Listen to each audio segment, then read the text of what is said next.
This guy is the strongest hunter in the world. He was there to receive an honor for it. People were watching on TV all across the country. Even t-shirts were being sold. His friend told Kang to say nice words in his speech. If he did, she would give him a prize that night. All the most important people were there. Then the world's top 1 hunter sighed and said, "I don't care about this shit. All I ever cared about was making money." Everyone was in shock. Kang Yusung wants to live his own way. If that goes against the rules, he doesn't care about facing everyone. One day, the peaceful world ended. Every normal person saw a system window appear in front of them. Then, the sky turned red. Giant towers covered the sky all around the world. They hovered in the sky, and from inside them, various creatures emerged. All the monsters went after the humans. An orc was about to attack a young girl, threatening to ruin her makeup. It was on this day that the first person who decided to fight the monsters appeared. Humanity would not fall without a fight. If the world was turning into a game, they would be the players. Some people used their powers to protect others as much as possible. The new rules of the world were announced. All towers had to be destroyed before they could break, and the monsters inside escaped to attack the planet. The strongest players quickly became famous for their power and determination. But now, the stance of the strongest of them all had shaken the world. The protagonist was at home watching what people were saying about him. Many of them are his fans and don't understand why he said what he did. They said they were going to boycott him and wouldn't buy any of his t-shirts. Kang went to the window and saw that reporters had decided to camp out in front of his house. Kang decided to go outside and give them some motivational words. He told them they should realize the danger that was nearby. None of them knew what he meant, until a massive tremor knocked them all down. They looked up at the sky and saw the towers over the city. As the tower break approaches, the floating tower gets closer and closer to the ground. Their mission was simple: attack the tower and save the world from destruction. Only Kang Yusung stayed completely calm. He just handed out a few pamphlets and walked away. He soon arrived at his spot. No rats here, he thought. Just as he predicted, the first day of the new season was quiet. His system then pinged. Most of the monarchs were thrilled to see the clown monarch's contractor. The Iron Monarch was practically cackling, giving his blessing to someone who had tossed aside their sword. The Blizzard Monarch also laughed, bestowing her blessing on the one who brought the mirror. Kang just shrugged, telling them to keep laughing. His system then buzzed again. His fencing aptitude shot up, and his magic skill increased too. These weren't random boosts. They meant something. Just like back at the UN Hall, he was here to grab rewards from these transcendent beings, these monarchs who loved watching players like him. Next, his system flared. The Golden Legends Monarch was laughing like crazy, giving his blessing to the one who chooses legends. This specific blessing came with a ton of perks. Kang Yusung wanted all those benefits right now. His system chimed. The one who chooses legends had a huge impact on a player's geisha. Just like that, he scored some legendary gear. It was a black cloak with a golden cross, called Oriate Fanaticism, boasting some insane stats. Kang now had a legendary defensive item, a heroic rank skill, and a heroic rank artifact. He was absolutely ready to hit the tower, but then his system popped up with another alert. The Golden Legends Monarch had just revoked his blessing for the one who chooses legends. Instead, he'd blessed Kang's t-shirt business. Kang Yusung stepped into the tower and immediately ran into enemies. This place was crawling with moonblood orcs. His mission: defeat the orc boss waiting on the highest floor. Kang wondered if now was the perfect time to test out his heroic rank skill. His skill had some incredible attributes. He activated the frozen sword, boosting his ice compatibility even further. That triggered an extra effect: cold breath. Kang gave a quick thanks to the Blizzard Monarch. Then, he unleashed his new skill. Ice storms erupted from him, engulfing the orcs and freezing huge groups of them solid. The enemies totally outnumber him, but they can't fight back. Kang Yusung freezes them all and pushes forward. His system immediately flashes rewards. He absolutely crushes the first floor. He even wonders if he'll have to save the world again. The system announces, second floor. Kang Yusung arrives and finds a massive orc horde already setting up camp. He's surprised. Suddenly, one orc senses him. They roar that the warrior is here and will take them to Valhalla. They're ready to fight with honor and die. Kang Yusung simply tells them to wait, because he's sending them straight to paradise. A short while later, the fight is totally over. He hits the fourth floor, pleased with all the leveling up. His only complaint? No rest stops between floors. As he thinks this, a system alert flashes. Song of War guards are blocking the boss room entrance. Kang Yusung thinks this is perfect. It's the ideal way to draw everyone in to face the elite monster he is. Right after, his system announces the Steel King has blessed the Song of War guards. The orcs feel this power boost and rev up, shouting that Valhalla awaits them. They want to chase the warrior who will lead them there. They chant an anthem of blood, lead, and steel, all for the Steel King. Kang Yusung notes his enemies aren't even giving him a chance to breathe, but he doesn't care. He attacks anyway. In the middle of the fight, he spots something new. One enemy charges at him with pure fury, forcing Kang Yusung to pull back for a second. Still, he keeps fighting, relentless. But then, he realizes his attacks aren't doing enough damage. This must be an elite warrior, meaning he's resistant to ice. Kang Yusung pulls back to rethink his strategy. He needs a fatal blow, but he doesn't have the right skill for it right now. With his current gear and stats, he's basically in the semi-final class. The cherry on top is the Frozen Sword. It's a heroic rank skill and a heroic artifact. Kang Yusung opens his inventory. He's not sure he can handle using this item though. The system warns there's a huge risk involved. But then the message changes, reminding him that those who don't act can't go to Valhalla. Without hesitation, the enemies hurl their axes. Kang Yusung decides there's no time to hesitate.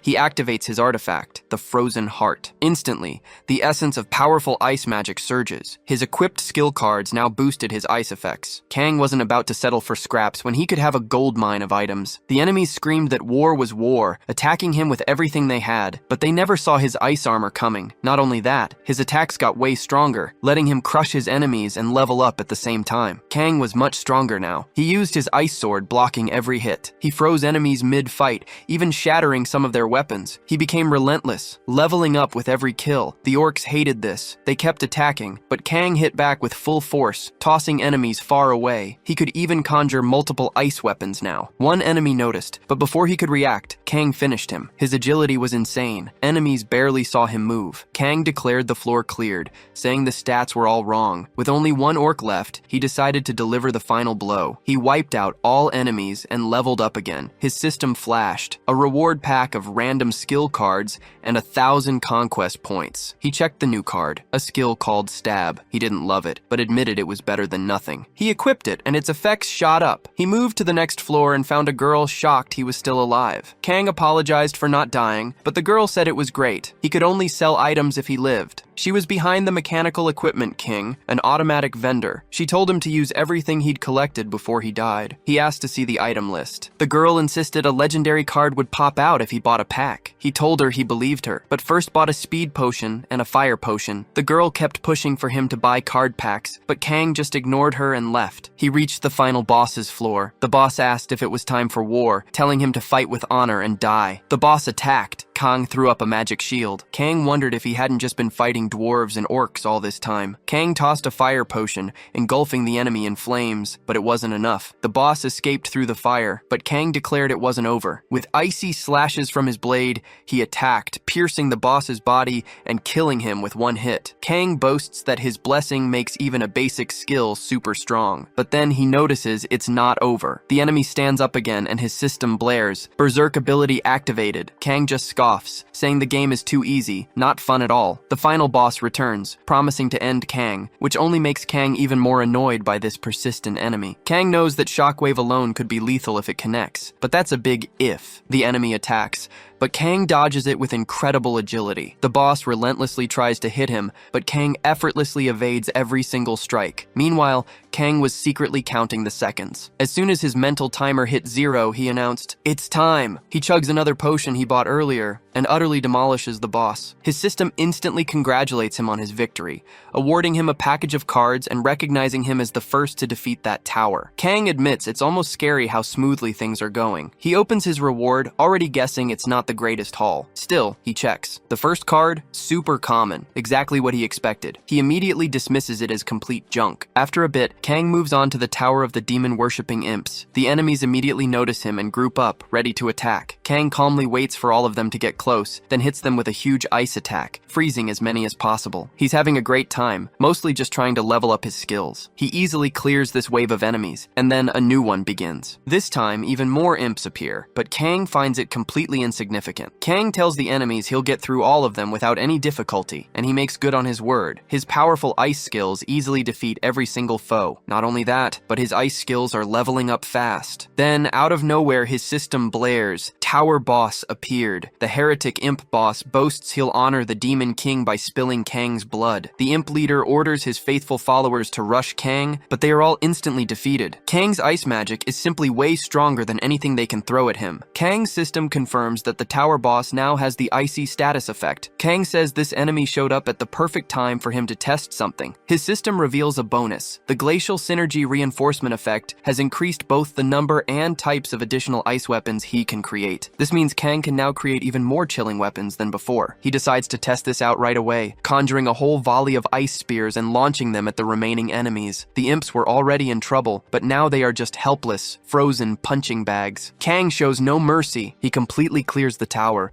earning some sweet bonuses along the way. One bonus is an equipment ticket, but it's pretty useless since he already has a legendary item. Kang also notices something cool. His frozen blade stays strong, no matter how many pieces he splits it into. With 8 blades, he doesn't feel much different for now. But then, the system pops up, telling him to greet his shadow. Turns out, one of the tower's factions is super interested in his recent performance. The system gives him the full rundown on this mysterious group, and next thing you know, he's meeting the Dark Council. The head of the council recognizes him. He asks if Kang wants to meet his shadow again and join their whispers. Kang thinks this sounds pretty good. He tells them he'd love to join right away, but there are tons of other factions out there just dying to take down the Dark Council. The leader responds, saying a veil will cover Kang too, and asks if he's forgotten the dark power. Kang quickly says no way. He only mentioned it because he knows exactly how that power operates. He figures words alone won't get him what he wants. Kang makes his move. He demands a shadow beast, and if they can manage that, they might as well throw in a rare dark element ability card. The shadow leader warns him not to summon his own existence, because as a mortal, his time in this world is fleeting. Kang fires back, saying there's no way he can work with them. He's done so much for everyone, and they won't even return the favor. He declares they'll never meet again, but the shadow leader isn't letting him go that easily. Reluctantly, the leader agrees to Kang's demands, and just like that, a system message pops up for Kang. He's got a shadow beast, plus a special achievement for adopting a cat and a cool 100,000 achievement points. Kang's almost used to these wild system surprises. But hold on, that was just one of his demands. He still wanted that rare shadow skill card. Once he gets his card, Kang finally agrees to join the Dark Council. His affinity with them instantly shoots up. Leaving the council, he starts thinking this season is going to be epic. He should totally keep pushing while things are on a roll. Or maybe, just maybe, he should stop now while he's feeling awesome and focus on recovering. As these thoughts swirl, someone suddenly calls out to him. Kang sighs, already bracing himself for whatever comes next. Boom! A whole bunch of reporters show up, swarming him for an interview. They've already caught wind of his latest achievements. But Kang is totally exhausted, so he just gives them a bunch of vague answers. Reporters keep pushing for information, asking about his latest actions. They even mention this season's race is super intense. Kang then asks how many people were actually involved. The reporters tell him it was 5 veterans from the Chinese Party Guild, led by the Swordmaster, but 4 players died in that attack. So Kang immediately counters, saying that guy sounds more like a shield master since he used human shields. The reporters wonder if he's trying to provoke an enemy with a comment like that. Kang just asks how many people the Swordmaster brought. Someone tells him he was alone. Kang declares the warrior must have been full of energy from day one, but he secretly thinks it's dumb to jump into the race so early. Everyone knows the Saint is busy hoarding skills and items first. Plus, the Gravedigger isn't even joining the game yet. He's focused on getting tier 4 items. The reporters ask for his thoughts on all this. Kang just says the warrior is crazy. That makes them think he's not planning to compete against the Swordmaster. But then he adds that he's also crazy. If he has to pick between being a winning or losing lunatic, he'd rather be the one who wins. He then asks if anyone can help him reach the tier 5 tower. Soon after, Kang finds himself alone. He mutters, there's only one thing stopping him from glorious victory. He notices lots of people betting on him to win. For Kang, this is no longer just a battle for pride. He knows the Swordmaster is probably already inside, ready to play for keeps. Kang decides to enter the tower. The system immediately pops up with a mission summary: Kavalis Empire or Rodeia Kingdom. Kang has to fight for whichever side he thinks is more just. He quickly figures out the communists are all about imperialism. Even if he had to pick, he'd go with the kingdom anyway. Why? Because in this game, the underdog always gets the best rewards. So he chooses the Rodeia Kingdom and heads straight for the palace fountain. When he arrives, everyone notices a new player and totally freaks out with joy. They shout that the visitor is here to save them, but Kang isn't happy with what he sees in the strategic planning room. Their gear tells him battle is close. He walks closer, asking who's in charge. Silence. Then a man steps forward, calling Kang insolent. He demands if Kang can't respect royal laws, especially in front of Lord Muta Duchamp, the commander, royal heir, and leader of the Duchamp Marquisate. Kang immediately asked the leader if they expected to win the battle. The leader confidently said yes, even with scarce resources. He boasted about his own mental strength, saying it knew no limits. He also claimed his kingdom's men possessed the boundless mentality of hundreds of ordinary people. Kang couldn't stand hearing hearing such nonsense. He punched the man, declaring that he would give the orders from now on. The other men seemed quite satisfied with this. They hadn't been happy with their former leader. After the meeting, Kang had recruited around 5,000 commoners for the infantry. About 900 of these recruits knew how to use a bow. This was a huge difference compared to the Empire's soldiers. The only bright spot in this whole mess was that in this world, there were no grudges or magic. Also, the Swordmaster wasn't just a player who relied on brute force. He was the apostle of the Iron Monarch. Normally, a standard player could only contract with one monarch, only that monarch could give them rewards, but Kang was special. He received rewards from several monarchs, all thanks to the clown monarch, who had changed him into this unique type of player. A monarch could have many players, but only one player held the title of apostle. That player was heavily favored by their monarch. A monarch would go all out to help their apostle, but of course, there were always restrictions. For the Swordmaster, abilities linked to the Iron Monarch couldn't be used as his main attack. Because of this, Kang didn't think this fight was too bad, but he knew the soldiers would feel a different kind of pressure. You never truly knew how much of the world inside the tower was real. It was impossible to tell if these people were alive or just virtual beings existing within the tower. Either way, there was nothing he could do about it. He just needed to find a way to boost the soldiers' morale. Right before the battle, the soldier leader announced a great visitor had come to the kingdom of Rodeia. He also said Muta Duchamp was dismissed as commander, and the player himself would now lead them. The soldiers quickly realized their incompetent leader was gone. They saw this as a really good sign. Just this news alone was enough to lift their spirits, making Kang realize he had worried for nothing. But then he noticed a shift in their behavior. One of them reported that the Empire had launched an attack. The archers immediately prepared to act, launching their arrows at the enemies. An archer reported that the Imperial Army's offense was strong because they were at the front of the gates. He added that subduing them there would break the enemy's advantage. Kang decided Dart Beast was too much of a name and suggested calling it Blackie instead. Standing next to Blackie, he told the creature to show its abilities. The enemies wondered what on earth they were seeing. They noticed something big and dark on the castle walls. Their leader warned them not to break formation, no matter what happened. He spots something off. Before he can react, Blackie blasts forward, ambushing the enemy. The entire army freaks out, trying to run. Their leader shouts to forget the castle and just escape. But before anyone can move, everyone just freezes in place. Kang says Blackie was super hungry, and it was time for a meal. The dark creature then devours everything in its path. Meanwhile, the remaining enemy forces keep fighting Roya's men. From the wall, the protagonist keeps attacking from a distance. Then he realizes the Swordmaster isn't even there. He explains that a player showing themselves helps allies, but also reveals their position to enemies. Still, this isn't a fight to the death. Just like any other game, the tower has rules. Lose a fight, and you're just kicked out, making the attack a failure. Players can't kill each other inside, but the tower itself can. The protagonist thinks he won't die, but losing is still not an option. He starts to figure out his opponent's strategy. His allies got a morale boost, but that doesn't guarantee a win. Time passes, the fight is almost over, but the opponent is still a no-show. The protagonist wonders if the enemy will only show up after everyone is dead. Then, something wild happens. The swords of the fallen soldiers start moving on their own. Roya's army is confused, but the protagonist instantly knows. He declares, this is the adversary player's move, wondering how they got a heroic rank skill card. He guesses it might be pure luck, or maybe the monarch himself gave the enemy this power. Kang gets attacked but easily dodges. He figures his adversary has been preparing this whole time, but Kang says he also wasn't just sitting around waiting to be attacked. He adds that it's too late for his opponent now, because his own level up is complete. Suddenly, more enemy soldiers appear,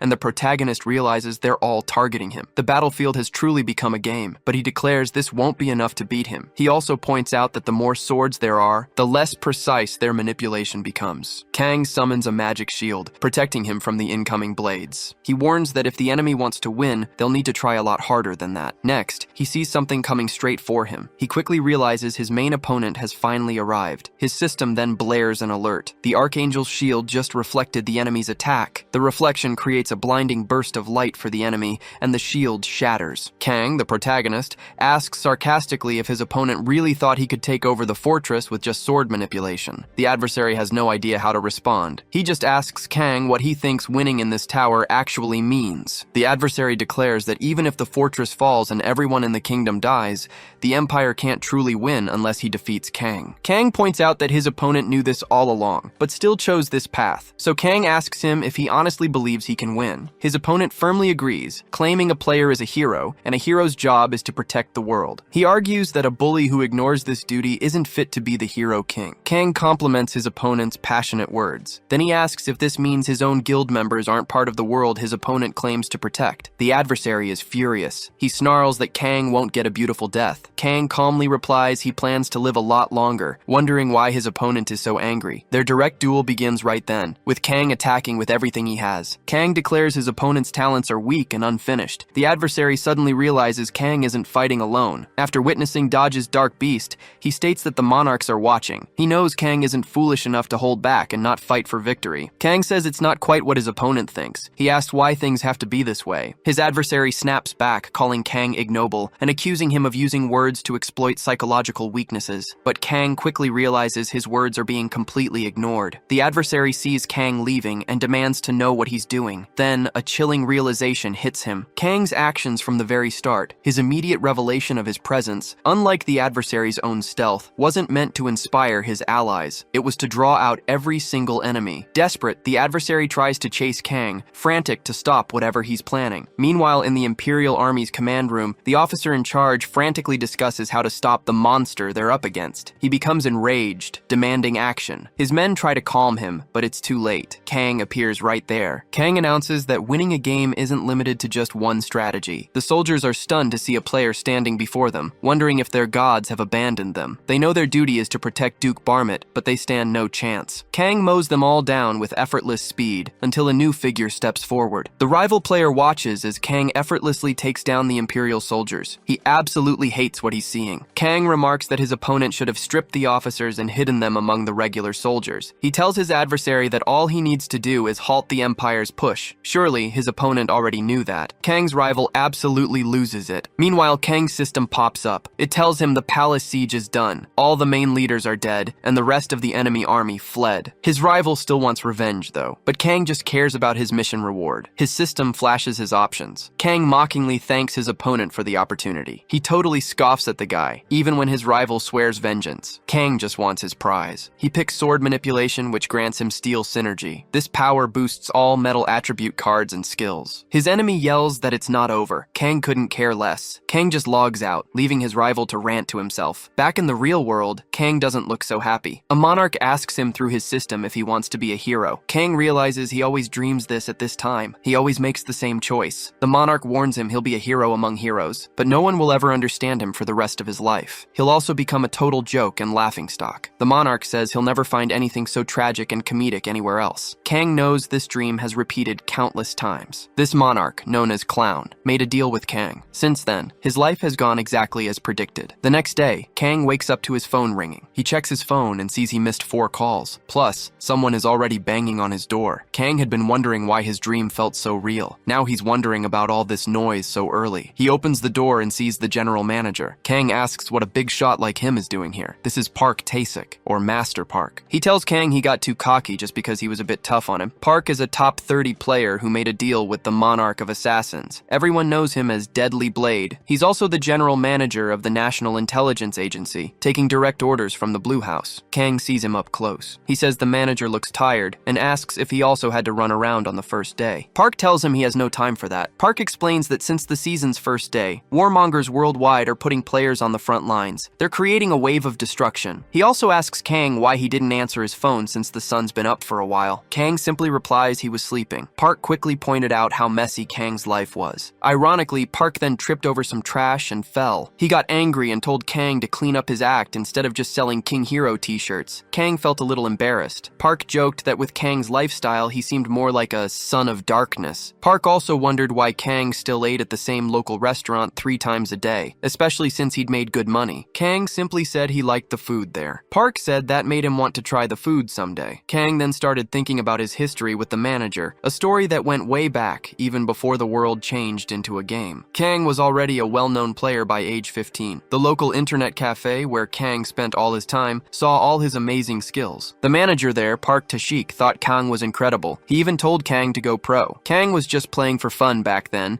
but the manager convinced his parents. He offered to guide Kang and help him develop his talent. Then, when Kang turned 18, he was ready for his official debut. But before that could happen, the first season hit, the end of peace. And with it came the very first first tower break they had to face. Kang, just like everyone else, was terrified. He saw the horrors firsthand and nearly died that day from one of the creatures, but luckily, someone was there for him. Manager Park showed up and fought for Kang. He defeated the creature, giving them a chance to escape together. But for Kang, the loss was huge. That very same day, he lost his parents. Alone in the world, Kang felt completely lost. Manager Park became his only hero. That's how their deep friendship started, and it lasts to this day. Back in the present, Kang asked what Park wanted at his house. Park told him he was there because of the association. Kang then asked if the association still wanted him for something. The KAC, or Korean Players Association, is the only guild in the entire nation. It's an absolute power that manages all players. Park asked Kang if he knew about the Players Academy the association built last season. Kang then asked if Park meant the slave factory. Park confirmed it. He said the first graduation exam is happening in about a week,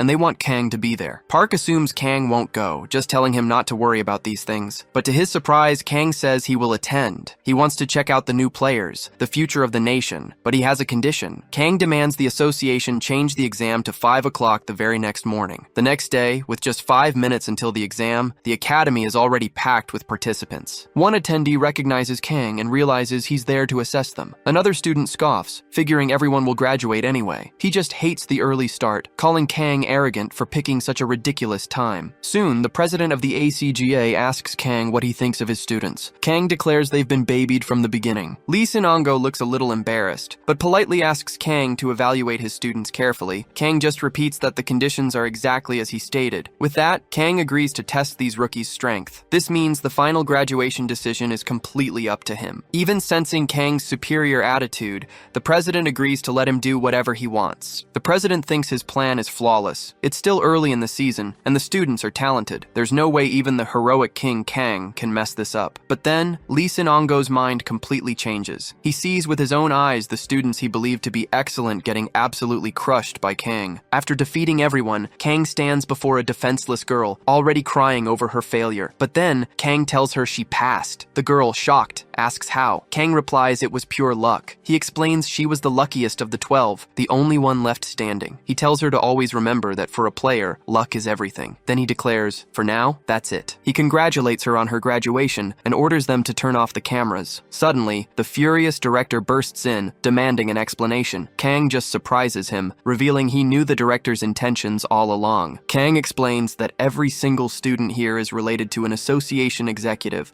or has powerful connections. That's why he concluded he was called to test their progress and collect data. Kang reveals the director's real goal. He wants to graduate failing rankers and use them as his personal hunting dogs. Kang blasts the entire organization, calling them rotten. This really ticks off the president. Lee Sin-ongo snaps back, asking what an arrogant kid like Kang could possibly understand. He says Kang isn't a hero just because people call him one. He argues that players are just weapons for their nations, in Korea and everywhere else. What they truly need in this new world, he insists, is a war hero. The president demands that Kang understand their position and cooperate. Kang just shrugs them off, thinking they're complete idiots who don't get it. Then, someone rushes up to the president with urgent news. When Lee Sin-ongo hears what it is, he freaks out. Kang, though, just smirks, saying the Player Academy is shutting down barely a year after it opened. A video has leaked, showing the organization's dirty secrets. Kang reveals that the head of the National Intelligence Division backed him up, which is how he got the footage. Now the president's reputation is in tatters. Lee Sin-ongo is absolutely furious with Kang. Kang uses his provocation skill, pushing the president's buttons even more. His system then alerts him. The clown is thrilled with Kang's actions and has decided to give him a reward. After that, Kang makes his exit. Outside, Kang thanks his contact. He asks if it's really okay for the National Intelligence Organization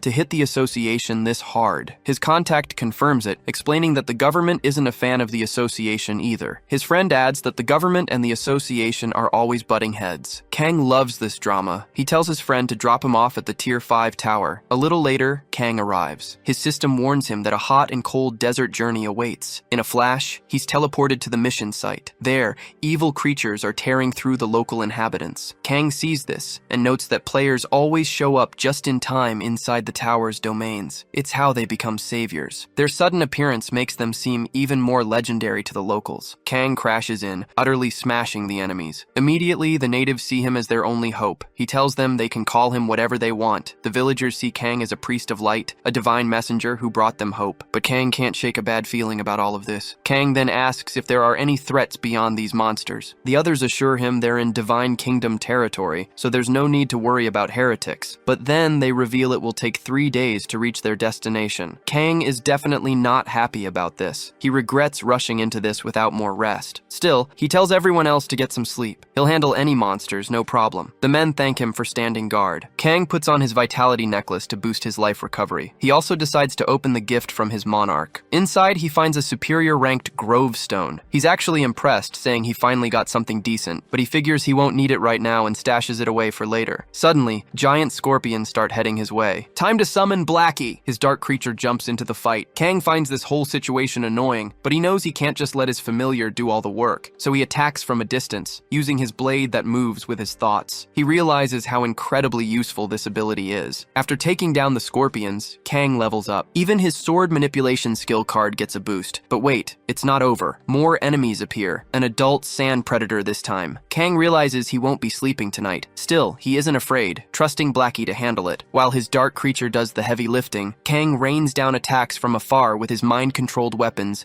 piercing the giant worm from every angle. Kang barely moves a muscle. His weapons do all the work for him. He finishes off the predator with ease using his ice abilities. This levels up his ice traits as well. As dawn breaks, they finally begin their journey to the destination. Kang spots a fleet of knights and wonders if they're allies. One of the men explained that these were brave warriors serving the light god. Kang immediately asked why they hadn't helped out last night. His ally quickly explained that these knights prioritized protecting their goods. They guarded that wagon with their lives no matter what. Kang then asked about the knights' faction. His ally said they were the honored knights of the Order of the Bloody Cross. Kang shot back sarcastically, wondering if they had a golden calf or something super important hidden in that carriage. The knight leader told Kang to forget the carriage. He should focus only on his assigned task. Kang instantly realized these were knights using aura heart skills. They even managed to get the Light's Apostle involved. This just made Kang even more curious about what was inside that carriage. He tried to imagine what could be so incredibly valuable. One of his allies looked pretty embarrassed by Kang's bold attitude, but Kang suddenly yanked him close. He'd spotted an incoming arrow. Kang then shouted for everyone to get down unless they wanted to die. Arrows started raining down as they all scrambled for cover. One ally screamed about being attacked by heretics. He couldn't believe they dared enter Divine Kingdom territory. The enemies kept pushing forward. Kang watched, wondering how the knights planned to react. The knight leader yelled at his men not to let their goods fall into enemy hands, no matter what. He ordered them to activate their aura shields. Kang instantly realized these knights didn't care about their own companions. All they wanted was to protect that so-called golden calf. Just then, a system alert popped up for Kang. Protect the caravan and transport the items safely. Kang got ready to fight, launching attacks from a distance. One of the heretics scoffed, saying the attacks couldn't reach them. But then he noticed Kang wasn't even aiming at him. Suddenly, an attack burst from the ground,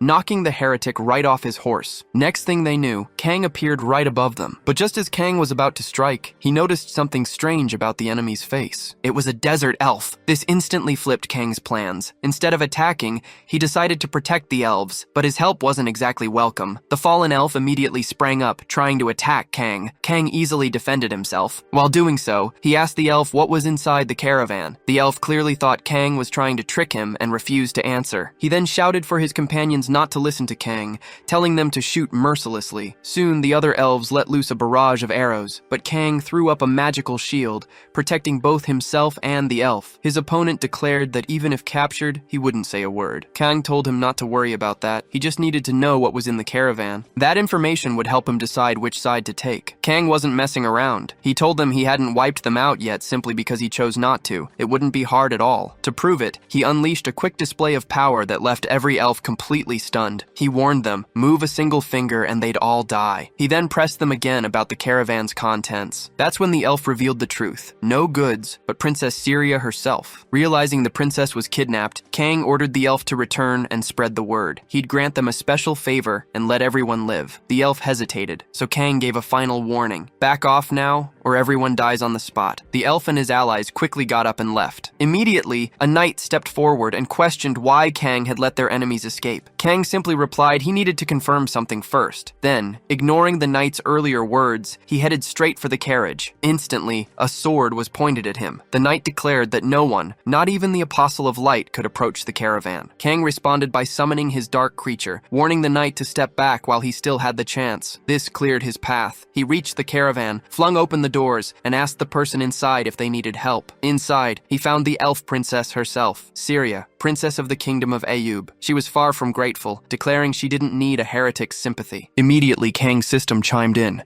It warned him about neglecting his duty, signaling that the Monarch of Light was watching his every move. Kang simply stated he had no other choice. He outright defied the system and shattered the chains holding the princess. This bold move earned him a hidden feat and a massive 300,000 conquest points. But there was a catch. The tower's objective instantly updated, and the mission difficulty skyrocketed. Kang declared the game was over, adding that freedom felt incredible. His system, however, shot back, vowing he would pay for challenging the light. It warned him that one of the tower's own forces had now turned against him. Suddenly, sentinels of light materialized in the sky, ready to do the Monarch of Light's bidding. On the ground, the Knight leader declared that the Apostle of Light had been corrupted. He didn't care if Kang was a visitor. He was now a heretic who had defied the light. Kang scoffed, saying the knights were only acting tough because they had backup. He reassured the princess not to worry, because he had backup too. His system instantly confirmed it, announcing he had gained the support of the Monarch of Shadows for his choice. Now the lights would fade and darkness would spread. And wait, there's more. The Dark Council drops a buff, Curtain of Absolute Darkness. This thing messes with all the knights' vision. Everything's distorted by this dark curtain that's covered the whole area. Kang knew taking this side would bring even better rewards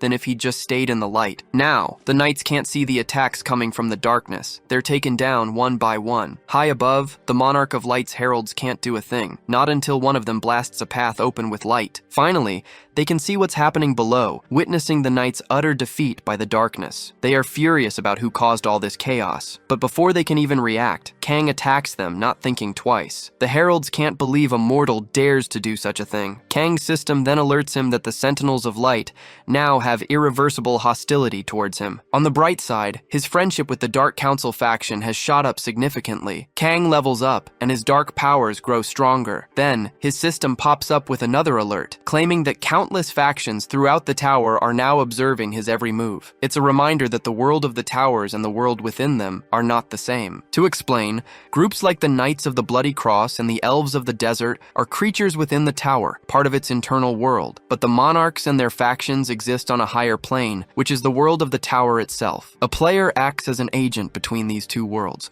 almost like a monarch's forces directly interfering. Yet players are not mere puppets following the monarch's commands. Players who understand things beyond just the game text can make truly imaginative decisions within the tower, just like Kang, who predicted a better reward by joining the Dark Council and going against the light. If you have an idea, you can't hesitate to execute it. Even the monarchs themselves are bound by rules and restrictions. So, no matter how much the Light Sentinels detest Kang for defying their monarch, they can't change things. This is a Tier 5 tower, so no angel above rank 8 can descend from the heavens. These are the tower's rules, which is why only the heralds present are attacking Kang. But with all the darkness, the heralds' vision isn't clear. Their attacks actually hit their own allied knights. Kang figures they don't care about their allies, seeing as the followers of light weren't all that different anyway. To Kang, this end for them just makes sense. Then Kang announces that his vision suddenly became crystal clear. Kang thinks the buff's powers are incredible, but the enemy is still quite strong. He realizes he needs to do something fast before it's too late. So, Kang quickly goes to the princess and pulls her out of the war zone. Next, he calls Blackie and gives her the gift he received earlier, telling her to help protect the princess. He then uses the higher rank growth stone on Blackie, further boosting the dark creature's power. The princess sees an attack coming and warns Kang, but Kang doesn't need to do a thing. Without the princess even realizing it, the dark creature already protected her. It absorbs the incoming sky attacks and reflects them right back. Kang thinks this is great. His strategy worked perfectly. The enemies, on the other hand, just scoff, claiming it's futile and that these blades can't possibly hit them. Kang just shrugs them off and charges ahead. The light heralds get ready for another round. One even dives in for a close quarters fight with Kang. Kang tries a sneak attack from behind, but his enemy is too quick, dodging just in time. This forces Kang to change his strategy. Kang realizes going head-on throws him off balance. He wonders if constantly moving is even helping. After taking a hit, Kang sees this fight is tougher than he thought. He's stumped by how fast they are, even with their debuff. There's no choice but to keep fighting. But then, a moment of distraction and the enemy lands a solid blow. He finds all this flying around super annoying. Kang just wants to finish everyone off at once, so he considers using his secret weapon. One of the heralds shouts that they won't let him. Kang hesitates, unsure what to do. do, and then he takes a direct hit. He starts bleeding non-stop. If this keeps up, Kang knows it's game over. His weapons start glitching. He can't concentrate anymore. The enemies see their chance to finish him for good. But then, his system pings. The battle-tested adventurer blessing fixes at 100%, a less than 50% chance. His one who cheats death blessing activated, making that last hit completely useless. And just like that, the radiant sword begins its localization. The Herald's leader instantly knows something is wrong and orders a full retreat, but Kang just tells them it's too late. He summons a massive swarm of mind-controlled swords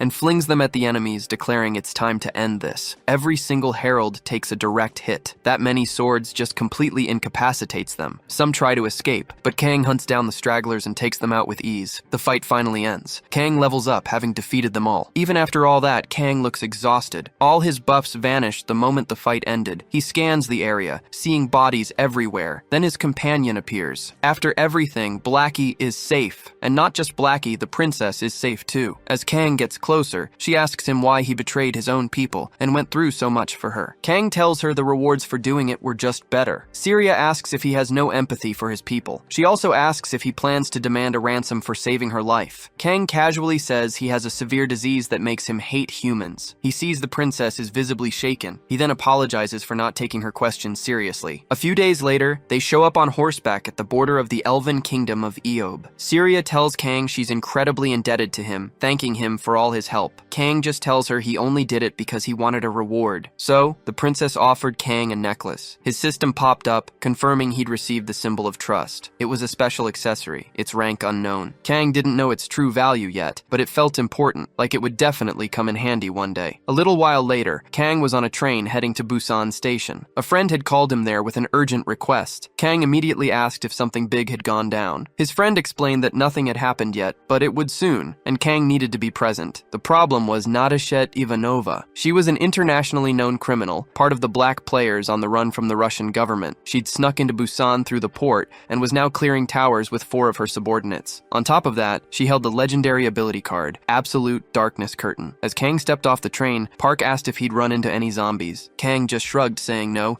he just needed a car to pick him up. Park had just gotten intel on the tower Ivanova's crew entered, so he was sending Kang straight there. Kang quickly realized he was heading into a Tier 5 zombie apocalypse tower. He hadn't expected a normal tower, especially not a Tier 5. His system blared an alert: survive the hungry infected, and Taylela's secret maintenance squad. These enemies were so bizarre, Kang even questioned if zombie was the right word for them. Suddenly, Vlaki sprang forward, even without Kang's command. The shadowy creature seemed drawn to something specific. As Vlaki faced an enemy, his hunger and urges surged. He swiftly maneuvered behind the creature, devoured it whole, and transformed into a giant whale. Kang knew then, eating that growth stone had truly changed his cat. After that impressive meal, Vlaki looked incredibly satisfied. Just then, Nadezhdet Ivanova herself appeared. She announced that she'd been waiting for Kang, calling him the hero of heroes. She added that someone like him would never just leave a villain like her alone. Kang immediately told her he knew exactly who Nadezhdet Ivanova was, a red mafia associate the Russian government was after, who'd snuck into Busan through the port with her subordinates. Nadezhda then asked if he planned to throw her in jail. Kang replied no, but admitted he had no idea why she seemed so relaxed facing him. Nadezhda internally scoffed, figuring Russian foreign intelligence probably had a pretty low opinion of her. Kang then speculated that her little gang also included Zaslan members,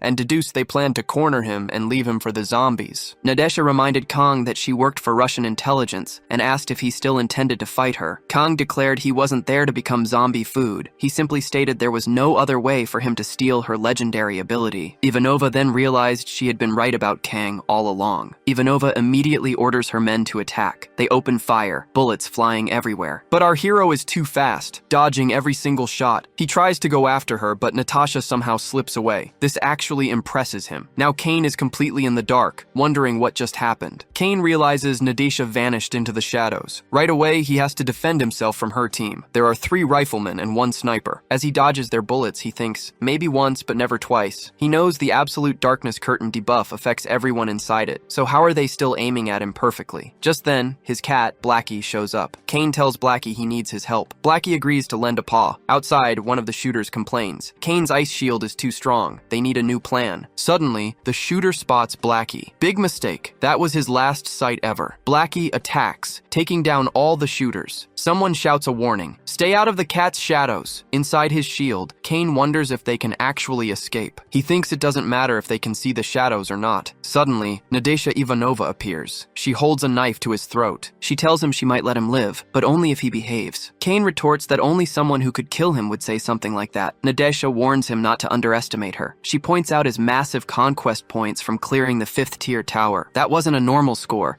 She assumes he finished the tower on difficult mode. Yet, he then went for an easier challenge, just like last season. Outside, the remaining men are scrambling, trying to escape Blackie's shadowy attacks. It's not going well for them. Kane knows this. He was just waiting for the perfect moment. Then, he asks Nadesha how she plans to kill him. Nadesha is stunned. Everything she sees is a lie. She realizes she's been talking to an illusion this whole time. She fell right into his trap. Kane reveals he knew from the start this wasn't the absolute darkness curtain. He knows that ability messes with all senses. This could only be one thing, a legendary illusion ability, letting him manipulate what she sees. The ability is called Oculus. Nadesha realizes her plan is totally busted, and she's completely stunned. The protagonist doesn't waste a second, jumping on this perfect opening. Kang tells her it takes a real scammer to pull off a trick, but he admits it's not really her fault. He then says Nadesha is about to be the only one caught by a zombie, but just as he has her cornered, his system pings him with an alert. A player has died. His system adds that Taylela's secret squadron has found survivors, specifically in Zone B16. Nadesha and her crew spot another squad closing in. They know they need to bolt, but it's too late. They're spotted instantly. An iron soldier follows confidential protocols,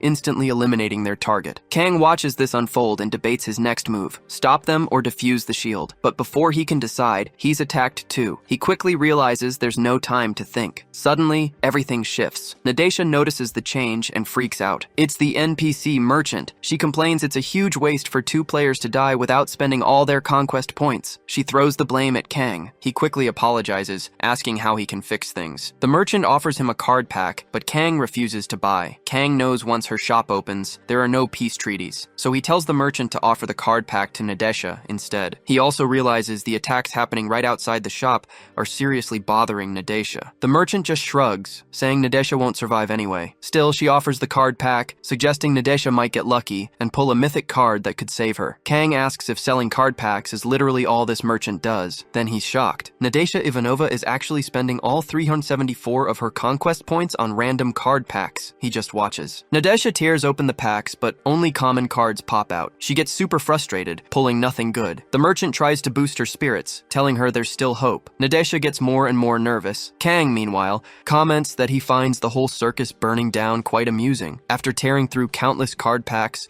Nadesha is down to her last one. This pack has to have something good, or it's game over. Ivanova knows a mythological card is a pipe dream. Even a legendary or heroic one would be enough, but no luck. The saleswoman tries to cheer her up, offering a potion. Kang cuts in. He tells the saleswoman it's time to close up. The saleswoman argues that after all the unexpected deaths and sacrifices, it's definitely time for a legendary card. She even guarantees the next pack will have one. Kang's system, meanwhile, goes ballistic. It says even the Hell Monarch is in shock. It declares it can't help. Nadesha Ivanova immediately curses Kang out in Russian, hitting him with every insult she knows. Kang just shrugs it off, calling her curses inefficient. But he agrees to buy one more pack. He pulls a duplicate card. His system instantly asks if he wants to upgrade it by combining skills. Kang thinks this is way better than some useless regular skill. He wonders what he'll get. Nadesha is absolutely fuming. Kang ignores her. The saleswoman announces she's leaving already, but Kang tells her to wait. The saleswoman leaves anyway. Nadesha Ivanova starts swearing at Kang again. Suddenly, iron soldiers appear. They prepare to attack, ready to eliminate all witnesses with their confidential protocols. But before they can even move, Kang eliminates Nadesha Ivanova for good. Then he charges the soldiers. Kang isn't dying here, not like his last enemy. He fights with everything he's got, wiping out several soldiers. Kang attacks with his mind-controlled swords,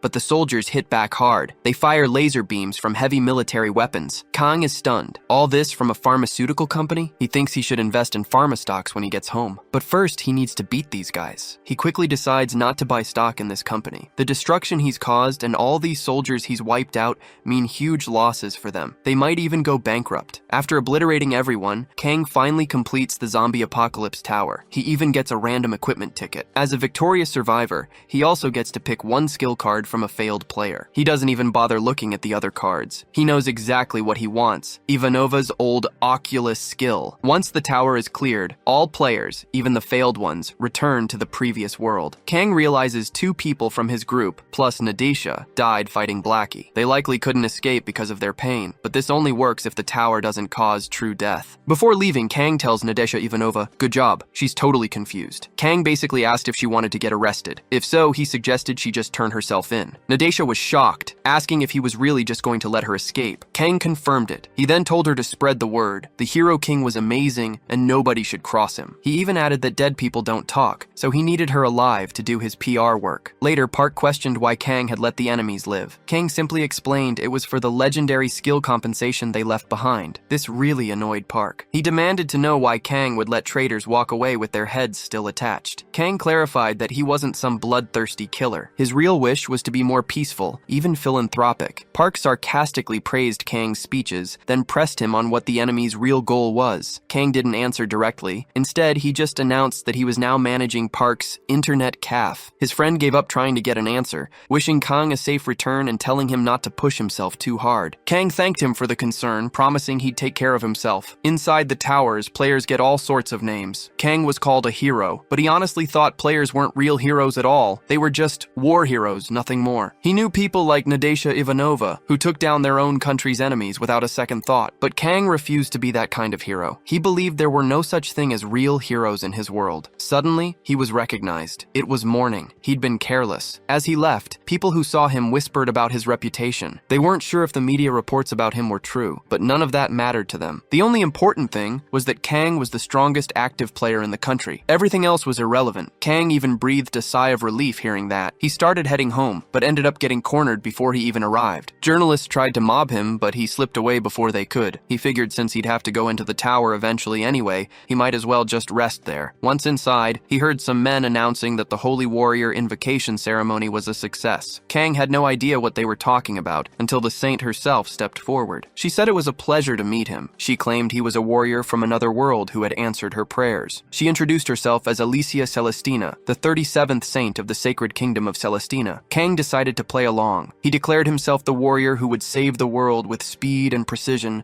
then asked what he could do for her. The saint told him to start by explaining Philia continent's history from the very beginning. Kang figured it probably started with a huge fight between celestials and demons. The saint confirmed he was right. That's how the war between light and darkness began. Demons, usually stuck in the dark abyss, started invading the world of light. After about half an hour of this long story, Kang got impatient. He asked if they could finally go save the world, but the saint said, "Hold on, the story's just getting started." She explained that celestials feared humans would misuse the Ark's power, so any chosen warrior needed approval first. Kang just turned around and started walking away. The saint asked him where he was going. He said he was going to work, but the saint pointed out he didn't even know where the Ark was. Kang asked if she knew. She admitted she didn't either. Kang just shrugged, saying it didn't matter then. Suddenly, a portal ripped open out of nowhere. Demonic creatures started pouring out. The saint saw them up close, shocked. How did a demon get into sacred land? Knights immediately charged forward, declaring this place was off limits for demons. The fight was on. Kang watched the whole thing from a distance. Everyone wondered why their divine magic and aura blades weren't hurting the enemy. When the demon moved to attack, Kang quickly told everyone to get back. He then created a shield to protect them all. The saint offered to help, but Kang told her it was fine, insisting they stay behind his shield. She worried about him, especially seeing him jump directly into danger for everyone else. Alicia decided to pray to her goddess for mercy. Soon, everyone else joined her in prayer. Moments later, Kang's shield shattered. The saint quickly asked if he was okay. Kang said the enemy had fled, but before leaving, it sent a telepathic message. It was the demon's duty to claim the Ark. Soon, this light-filled world they hated would be drowned in darkness. The message warned Kang not to stand in their way. The saint was absolutely terrified by this message, but Kang wasn't letting that stop him. He pushed, saying they couldn't waste time. He asked if she had any idea where the Ark was, even though she was still stuck stunned. Alicia finally said she had a guess. With that clue, Kang took off to find the relic. Meanwhile, Kang casually mentioned his cat did an amazing job playing the demon. Turns out, that creature was just faking the whole thing. He realized he'd used it to intimidate everyone. Now he'd have to avoid using dark skills for a bit. He also warned Blackie not to use his spikes for a while. As the Saint noticed Kang falling behind, she asked if they should slow down, but Kang quickly refused. He figured his method was best. After all, this was how you properly used a legendary skill. Soon enough, they reached the Adventurers Guild. Kang mentioned hearing about some requirement to enter the Labyrinth. The receptionist knew exactly what he meant: the Adventurer's license. She told them to wait a moment. While they waited in the lobby, the Saint explained their location. This was Garcia, the Labyrinth City. It sat neutral, right between the sacred kingdom of Ernestina and the Draugr Empire. Just like its name hinted,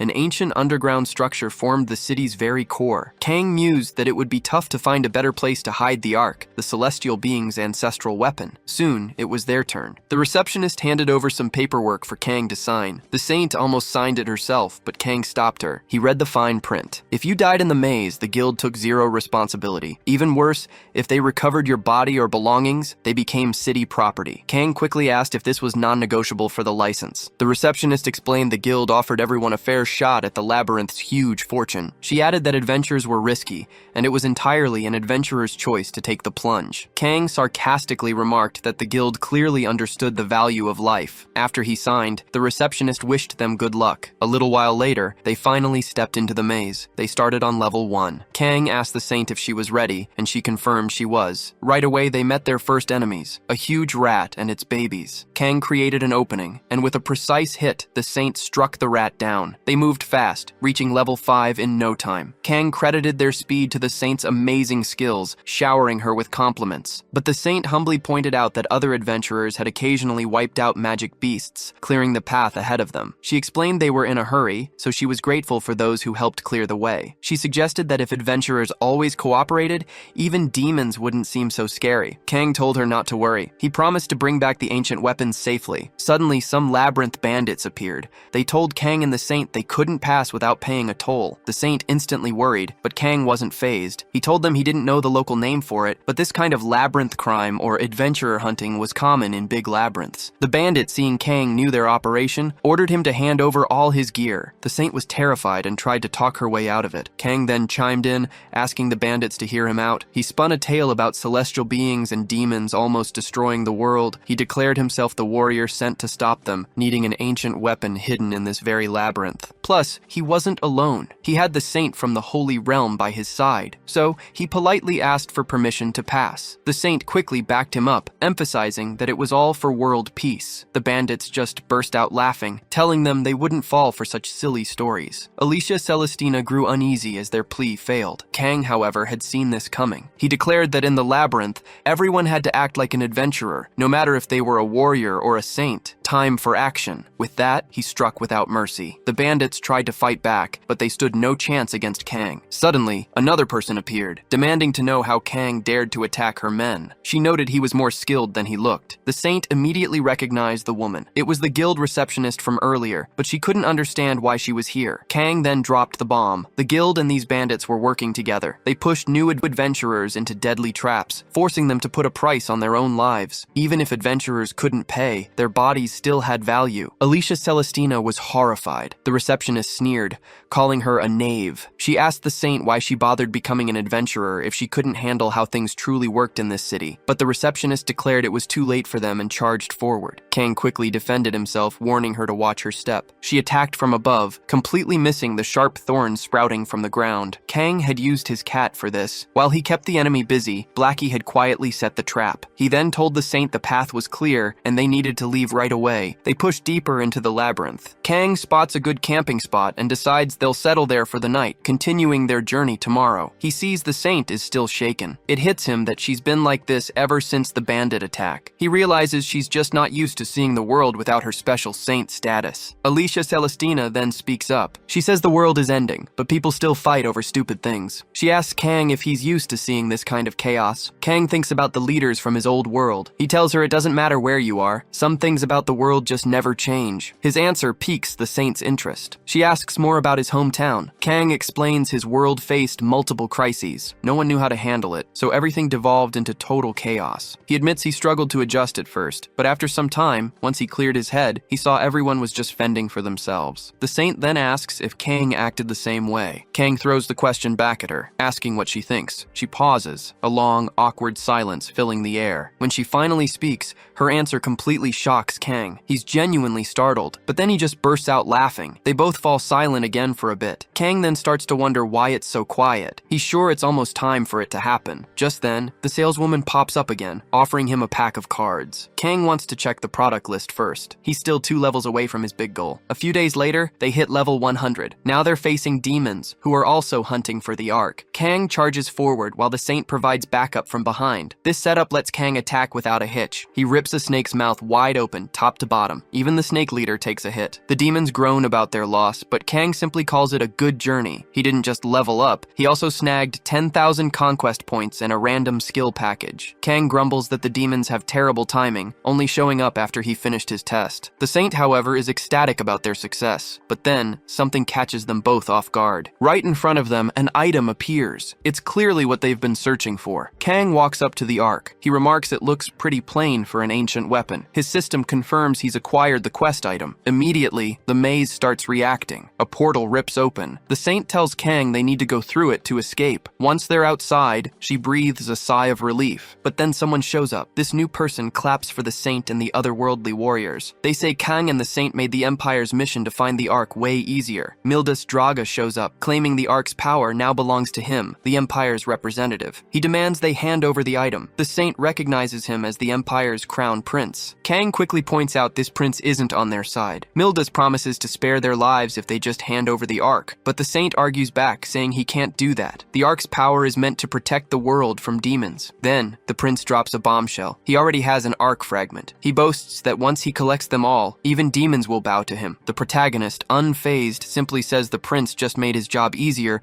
by bringing the item he was looking for. Mildas explodes in anger. He orders his men to attack, declaring it's time for the Empire's proud swordsmen to prove their worth and loyalty. His speech hypes up the entire army, and they charge. The protagonist's system pops up with an alert. The scenario is ending soon. It warns that the prince and his royal guards are after the Ark's power. Kang doesn't just stand there. The saint gives him a massive buff, summoning celestial armor that supercharges his defenses, and his attacks totally amplified. With this insane power surge, Kang can fight an entire army head-on no problem. One of the prince's men wisely suggests retreating, saying it's too dangerous to stay, but the prince, full of arrogance, snaps back that it's not time to flee yet. Kang's system blares another warning. The prince is absorbing the Ark's power. The protagonist had predicted this. He warns the saint about the danger. As the protagonist takes cover, on the other side, the prince begins a horrific transformation into a giant beast. Some of his own men try to ask if he's okay, but he just roars for everyone to get out of his way. He's now a full-blown demonic beast, even turning on his own soldiers. After that, the protagonist combines his abilities with the saints and summons magical armor. Then, he tosses a potion, unleashing an earthquake and fire. The whole area erupts in chaos, creating a perfect distraction for him to close in on the enemy. Kang sees his chance and starts hitting the giant monster from multiple directions. Nulvis goes absolutely ballistic, roaring that the protagonist can't hide in the fire forever. Nulvis tries to attack, but quickly realizes it's not the protagonist, just a fire illusion. The protagonist pops up on the other side, sarcastically saying Nulvis must be seeing things, with all that power going to his head. Then, he unleashes a surefire attack on the monster. Nulvis is completely caught off guard, taking a hit that rocks him from head to toe. The protagonist emerges victorious. Suddenly, his system pings. He just got the second Ark fragment. Kang now has the item's full power. It's so strong it even shocks the saint. She just can't imagine its true strength. Kang thinks everything went great. All he cares about are the levels and points he just earned. He then gives the Ark to the saint. She's confused. Why would this warrior from another world trust her with such power? She insists she's not qualified, but Kang tells her she's the only one capable. Otherwise, this power would fall into Emperor Draga's hands. He urges her to protect it, warning that if she doesn't, it'll still land in Draga's clutches. The saint says she can't be irresponsible with the Ark's dangerous powers. Kang explains that, from his experience, people who only seek power power and destruction often carry a heavy burden, but he believes she will fight for good, alongside everyone else. She thanks him, saying his words made her feel much better. Kang is happy to hear that. With the mission complete, Kang gets a bunch of special rewards and heads home. A week later, he thinks back. He only finished one tower. He went in expecting to relax, but ended up pushing himself way too hard. Then Kang spots some internet articles about himself. Turns out, not everyone sees him the same way. It's still mid-January, and Kang knows there are bigger things happening. A few days later, he steps out again. As usual, reporters swarm him, trying to get answers. But Kang just walks right past them, straight into the next tower. The reporters are left staring, wondering if he entered the Awakening Tower. Inside, an entity reveals it's been waiting for him a long time. Kang tells it to cut the small talk and get straight to the test. He soon faces an unknown challenge. The entity scolds him for being so impatient, adding that the test was going to start anyway, even without his complaints. The test begins. Kang finds himself in the middle of nowhere, surrounded by circular mirrors. He smashes them and tries to move forward, but then a copy of himself appears, wearing a clown mask. It comments that Kang doesn't even seem surprised to see it. Kang isn't interested in talking. He gets ready to attack, but his opponent is just a shadow, mirroring every single move. So when Kang attacks, the clown copy does the exact same thing, and their powers collide. Kang quickly changes his strategy. He uses his shadow creature, keeping the enemy distracted. The clown copy mirrors everything, and Kang finally realizes this thing is a perfect copy of him. Despite the clown being a perfect copy, Kang doesn't stop his assault. He thinks about how he's fought this same type of enemy every season, and honestly, it's getting old. He finally unleashes his dark magic attacks, determined not to give the enemy any advantage. The clown strikes, but Kang's magic shield protects him. Thanks to his blessing, the one who deceived death, Kang naturally dodges the lethal attack. He immediately takes the chance to retaliate. Kang figures the way to finish this fight is actually pretty simple. He doesn't change his approach. Kang charges at the enemy, aiming to pierce him, but because his moves are perfectly mimicked,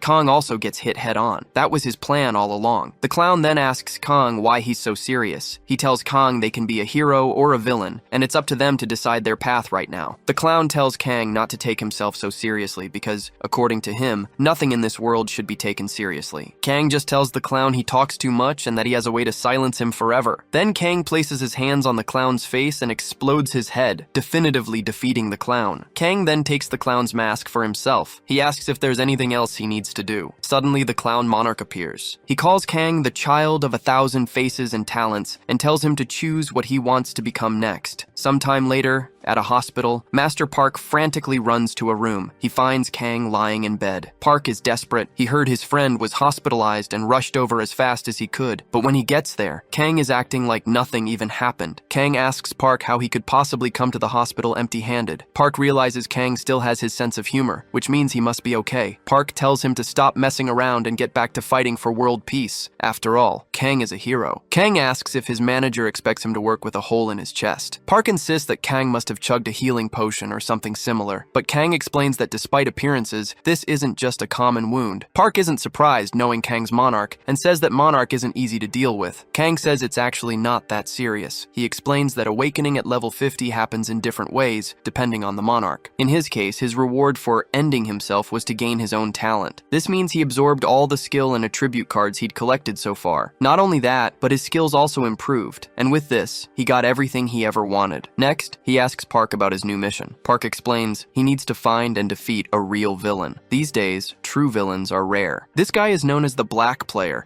This Black Player is absolutely terrorizing the city. He acts like some twisted maestro, orchestrating total chaos. He calls everyone ignorant, claiming he, the great maestro, will show them the way with his amazing talents. He even sets the city on fire, saying it pleases the Fire Monarch. He insists only the Fire Monarch truly understands his art as always. Soon, the maestro spots the police closing in. He calls them fools for trying to catch him. The police watch him disappear into a tower, leaving them baffled. Later, the protagonist arrives. He sees the city's destruction firsthand. This guy, he thinks, is no ordinary psychopath, so he enters the tower, hot on his trail. Inside, Kang finds an arena. His opponent, the maniac Maestro himself. The Maestro, however, clearly didn't expect to face Kang. He He knows Kang's reputation. The protagonist tells him they're fighting, ready or not. The maniac asks if the protagonist can understand his art. Kang just shuts him down, calling him a crazy magician wannabe. He says he can't understand why the world is full of lunatics like him. The Maestro is furious. He hates hearing his art called something mass-produced. He immediately unleashes fiery attacks, trying to burn the protagonist alive. But Kang just scoffs, saying charlatans always get irritated over nothing. This only pushes the Maestro's buttons further. Then, Kang spots an attack from above. The pyrotechnic maniac thinks he's got him, that he's defeated Kang. But Kang is too smart for that. He easily escapes, telling his opponent he'll have to try a lot harder to catch him. The enemy launches another attack. This time, it hits. He laughs in Kang's face, claiming Kang helped him create an amazing melody. But just as he's celebrating victory,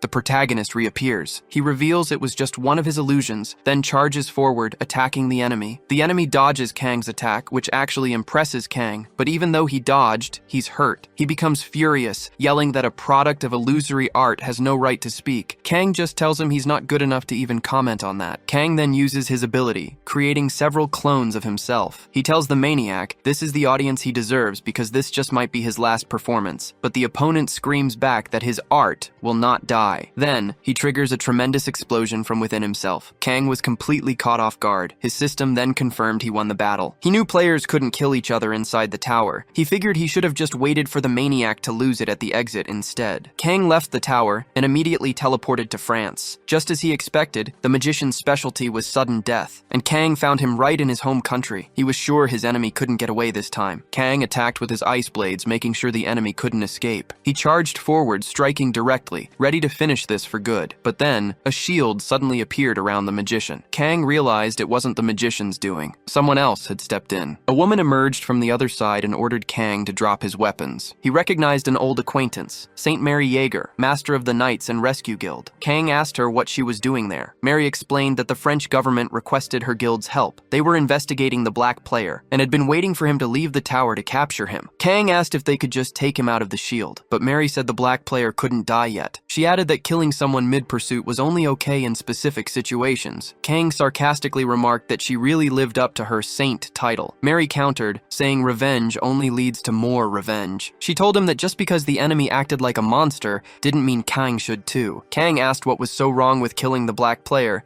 especially after everything he'd done. Mary responded that she was telling him this for his own good. She then asked if Kang understood the global consequences such an act would bring, but as they argued, the ice covering the enemy melted away. The magician seized the chance to create another explosion. He couldn't break through the barrier though, and ended up just blasting himself with fire. Mary repeated that she was trying to protect Kang. She said the criminal was captured now and she'd take over. She advised Kang to go home and rest. Fine, Kang thought. He did as she said, complaining that thanks to her, his trip to France was a complete waste. But before leaving, Kang tried one last move. He unleashed his dark magic, attempting to strike the enemy one more time. However, Mary kept her shield up, protecting the fallen player. She told Kang he was just wasting his time. Kang agreed out loud, but internally he'd expected this. He attacked the enemy yet again. Kang strikes again, and this time he's totally effective. The saint is completely shocked. The hostage she was protecting is gone, leaving only a pool of blood. This really hits a nerve with the saint and her organization. The clown Monarch, however, loves every second of it. Kang then asks her if she knows how many people this lunatic has killed. He points out that not just adults but even children have suffered because of him. Kang makes it clear this psychopath deserved no mercy. He argues that black players are destroying the world faster than the towers ever could, but the saint still can't agree with his harsh methods. Kang already knows what she's about to say, that anyone who kills a monster becomes one too, but honestly, he couldn't care less. Then Mary steps closer, looks him right in the eyes, and tells him he's not a monster. Kang is a little surprised by her words, but he hides it well. A moment later, his phone rings. It's Master Park, yelling his head off that Kang didn't warn him he was fighting a serial killer. Kang casually tells him he might go deaf from all the shouting, and that he just did his job. He asks what the problem is. Park quickly explains that Kang shouldn't have executed the target in public. It's seen as excessive force, and now the French government is going to be all over him. Park also tells Kang he's booked a flight for him to get home as soon as possible, but Kang states he still has something to take care of. Park isn't happy, but Kang explains he has a life outside of work and promises to share all the details once he's back home. Then, Kang just hangs up, leaving his friend talking to himself on the other end. Kang is thankful for the help, but he often finds Park a bit too dramatic. Now, alone with Mary, he thanks the saint, telling her he's indebted to her. He adds that granting her request is the least he can do. Mary tells him she's relieved to hear that. Kang Kang tries to get a bit closer, but she just says she'll see him tomorrow in Paris. Kang then comments that she's really good at setting boundaries. He asks if she has anything else to say. She just replies no and wishes him a good night. After Kang leaves the room,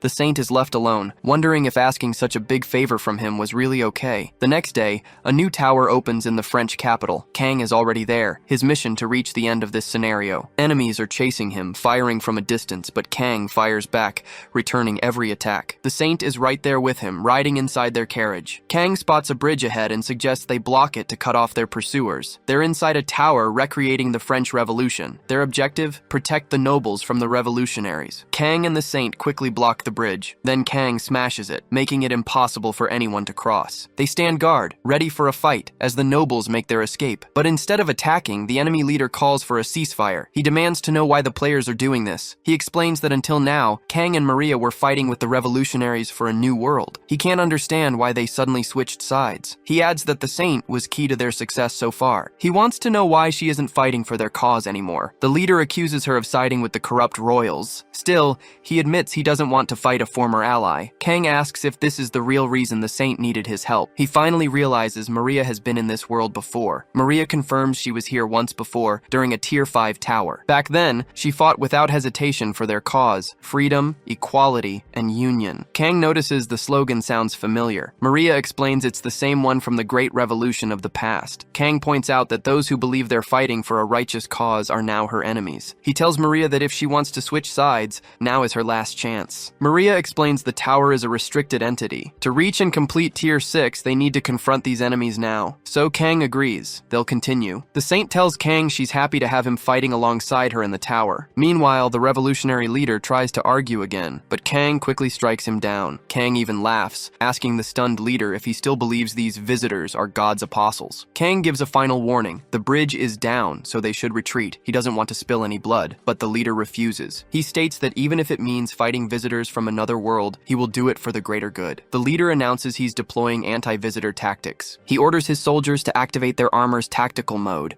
and unleash their magic armor. He shouts for them to fight for freedom and equality. Immediately, the enemies unleash enhanced firearms. Each shot explodes with pure energy. Maria, a Saint, buffs Kang. He gets a massive 1000% boost. His movements and reflexes become lightning fast. Kang is super impressed, thinking this power-up will make the fight way easier. Maria tells Kang to fall back, saying she'll handle things, but Kang isn't having it. He unleashes dark magic, causing a total blackout and stopping her in her tracks. Kang takes charge again, slashing through enemies. He figures a Tier 6 tower army would be tough, but he didn't expect to fight in total darkness, needing to calculate every move. So, he asks Maria to raise her shield. Maria asks Kang to get rid of the darkness. Kang tells her he doesn't want her interfering. He claims he just wants to test out her buffs properly, especially since they'll share the attribute XP anyway. He tells her he has everything he needs to finish off the enemies, all thanks to her buffs, and he doesn't need her help in the fight itself. Maria feels a bit frustrated. Still, she knows they have to keep moving. Kang, riding his giant cat, tells her to head up to Ward 2. They need to reach the king fast because nothing else matters if their city falls. Maria insists he doesn't need to go so far, but Kang says he's perfectly comfortable. He claims if she just keeps buffing him, he can take down every enemy and keep her out of danger. Maria reminds him that wasn't why she called him. Kang just brushes it off, saying it doesn't matter. He's already doing all this for her after all. Meanwhile, elsewhere, a building is burning. Screams echo to kill the revolution's enemies. The leader shouts that these are orders from the Duke of Blood and Iron. All sympathizers of the old system must die. No one gets spared, no matter their gender or age. When they arrive, Maria is horrified by the destruction. She wonders why the revolutionary army went so extreme. Kang tells her this is what an ideology truly means. He adds that the same fate would have hit the townspeople they left behind. Then, his system alerts him. The Duke's personal bodyguards, the Iron Blood soldiers, are blocking their path. Kang declares that this isn't a revolutionary army fighting for a great cause anymore. They're just criminals. He tells Maria to expect another blackout for a few minutes. Time flies, and they complete the tower. Afterward, Maria faces reporters eager to hear about her raid with the Hero King. She looks a little annoyed. She tells the reporters that for their country's sake, she and Kang are simply professional acquaintances. But Kang, just to mess with her, says they had a busy night in many ways. He asks what else a man and a woman would do in a tower besides dating. Maria blushes like crazy, denying everything. But Kang just keeps teasing, piling on more details to the story. Maria got furious and told Kang to quiet down, all caught on camera. Kang's goal was simple: boost his provocation stat and entertain his eccentric king. Just like that, a system alert popped popped up, announcing his reward, a package of rare cards. Kang felt a bit let down. He expected more, but then his mood soared. He saw another reward, a powerful sixth sense skill. Later, the news had spread everywhere. Kang declared it was too late to claim they were just friends. Maria, despite her embarrassment, couldn't hide a little smile. She was secretly happy. Soon after, they entered a new tower. This one was full of frozen helmet enemies. Kang needed a buff. He humbly apologized to Maria for his earlier teasing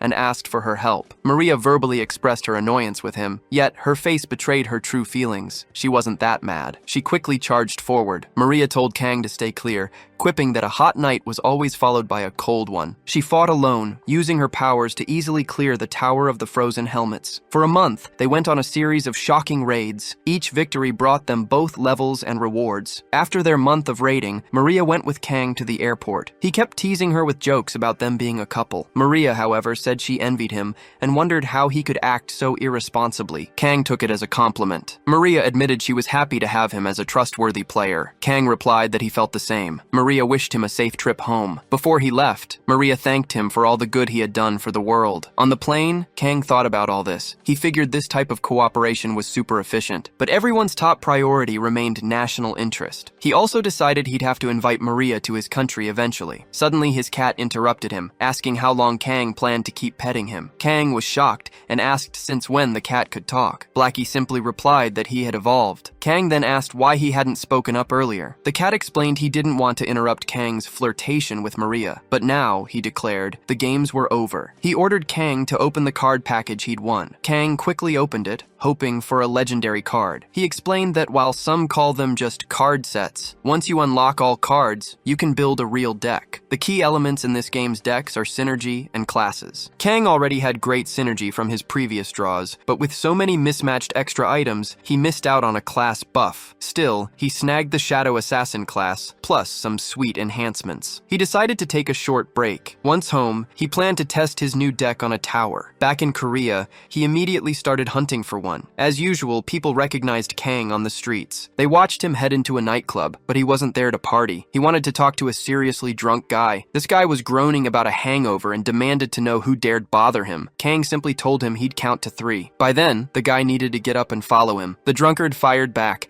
asking who Kang was to give orders. He even boasted his dad was the president of Grupox and couldn't be treated like that. Kang couldn't care less. He just grabbed the guy by the hair and dragged him right out of the club. Before all this, Kang had actually visited the association president. He'd said he wanted to test his new deck and thought about taking some newbies on a free trip. The president had mentioned a promising rookie who recently awakened. But when Kang met this promising kid, he couldn't believe this was the same person who cleared a tier 3 tower. Hearing Kang's words, the rookie recognized him as the Hero King. He immediately asked if Kang was there to take him to a tier 4 tower, saying he was totally bored with tier 3. This actually impressed Kang, so he decided they'd tackle a tier 4 tower together. First though, he wanted to see what the rookie could really do. He then tossed the kid right into a fight against an enemy. The boy completely freaked out, seeing what he was up against up close. Instead of fighting, he just ran, begging Kang for help. But Kang simply said he wouldn't budge. The spoiled kid screamed, asking if Kang thought everything would be fine if he just let him die. From a distance, Kang saw the boy was only surviving because of his armor. He knew getting a free trip wasn't a bad deal for the kid, but selfish people only cared about fighting for themselves, just wanting easy levels and attributes. Kang wondered who would save the world in the future. Hearing the boy's desperate pleas, Kang finally stepped in. He told the kid that if he wanted to be here for free, he needed to earn it. Right after that, more enemies dropped in from above. The boy was absolutely terrified. Kang, on the other hand, quickly dealt with the new threat. Once safe, the spoiled kid immediately started threatening Kang. He said that when they got out, he'd tell his dad everything that happened. Kang just claimed he was a wicked teacher trying to transform the boy and teach him a lesson. He then asked if the kid really expected a happily ever after. The boy thought about it, but had no idea. Kang told him there was no right answer. Then, using his skills, Kang put a death mark on the boy. This made him an instant target. The boy immediately felt the effects. This debuff totally ignored his stats, so he got hit. The protagonist told him this excursion wasn't for people like him. He added that if the boy thought it was unfair, he could come back once he was stronger. Back in the real world outside the tower, the spoiled boy looked looked around, confused. He asked what was going on. Kang explained he'd killed him almost painlessly. The boy didn't even realize he was dead. Instantly, the boy exploded in anger again. He swore the protagonist wouldn't get away with it, but the protagonist simply asked what would happen to him instead. The boy declared that the hero clearly didn't understand the power of massive corporations. Kang just shrugged. He said he didn't care, even if they sent an assassin after him. It didn't matter if one more conglomerate saw him as an enemy. There was already a whole country disapproving of his actions, and they didn't want him alive much longer. So, one more big or small company wouldn't make any difference at all. Kang added that if the boy wanted, he could try his luck. Then, out of nowhere, they both got pulled into a new tower. It was called the Endless Labyrinth. Kang was totally blindsided, but then he saw it was even worse than he thought. The spoiled boy was there too, along with other people who looked utterly lost. One person recognized the protagonist as the hero king and instantly felt relieved. They figured they'd be safe next to him. A woman spotted the word group on the ground. She realized they needed to work together to clear the tower. The protagonist saw they were officially a group now. Even if he hated it, he had to survive with all of them. The woman read the rules. She announced that they could respawn if another player killed them. So, if they were in danger, they could actually kill themselves to escape. Kang hated this idea. He immediately figured they wouldn't last long. Still, he declared this was a free expedition from the Hero King. Everyone had to introduce themselves and show their skills. And just like that, the mission began. After fighting some enemies, the protagonist thought they were doing pretty well. He credited it to his new sixth sense, but he knew his group was full of spoiled brats and brand new players. He figured if this insane team division was supposed to balance power,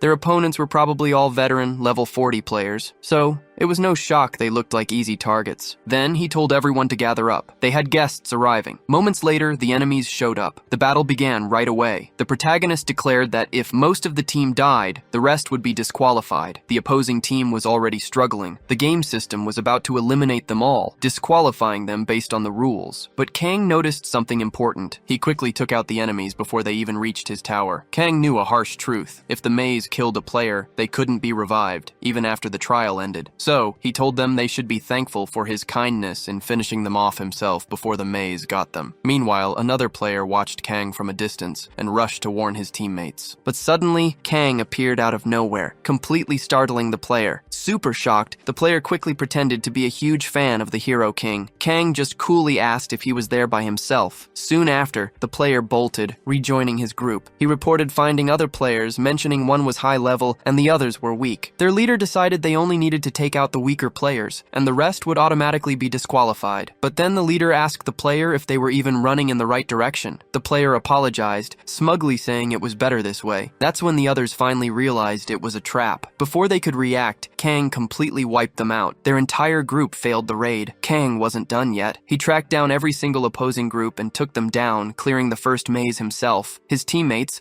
who frankly did nothing but get carried, cheered their victory and collected their rewards. But the system chimed in with a warning. They had to decide who got the reward. If they couldn't agree, no one would get anything. They quickly figured out it was a shared group reward, not individual. Kang then stepped up, declaring he did all the heavy lifting and deserved everything. He asked if anyone disagreed. The only one to object was the spoiled kid, who loudly declared he'd take the rewards as compensation for earlier events. This sparked an argument. Another group member immediately claimed he was more deserving, saying he was the only one who actually helped Kang. Just like that, a fight broke out between the two. The spoiled kid and the stingy one prepared to duel for the prize. Kang was clearly not amused. The two remaining teammates tried to calm things down, but Kang, fed up with their nonsense, simply killed both fighters. He told them they should have some common sense. They got free XP and achievement points, so they should just be grateful. Then he stared at the survivors and asked if anyone else wanted to object. The two remaining teammates were absolutely terrified. They stayed silent, and just like that, Kang took all the rewards for himself. Next, he unlocked a mysterious ticket and a random blessing. Kang uses the blessings, and they're pretty awesome. Blackie Egan even compliments his luck. The system asks Kang if he wants to combine skills and make them stronger. He agrees instantly, thinking that more blessings are always better, even if they're not fantastic. Monarch blessings don't reset. They carry over to the next season. That makes them far more valuable than skill cards in the long run. Kang asks if he should head to a fire attribute tower to complement his new blessing. Blackie immediately says he hates fire. He suggests going to a dark, cold place instead. Kang tells him he's quite demanding. Then, the system alerts Kang. The Sacred Tower and Jahel are calling out to him. His unknown rank accessory is exerting its powerful influence. The system asks if Kang will answer the call. Kang realizes his moment of rest is over, but it's not a bad thing, so he accepts the call. He heads straight to the tower. When he arrives, a princess tells him the goddess of shadows heard his prayers, and he has answered her call. Kang immediately recognizes her. It's Princess Syria, the same one he rescued before. He notices she's in a higher position now. She's no longer a princess, but a queen. Syria tells Kang she owes him an indescribable debt. She says he's there as an ally, so her guards shouldn't show any hostility. Kang remembers the last tower ended with her being crowned queen. He asks how he can help this time, wondering why a queen would need his assistance. Syria explains the Holy Land has been taken over by the elven kingdom of Io. After that, the Pope died of heartbreak. The new Pope took over and appealed to human kings to unite their forces and reclaim the territory. Soon, the Third Holy War began between the desert elves and humans. Kang realizes it's a religious conflict.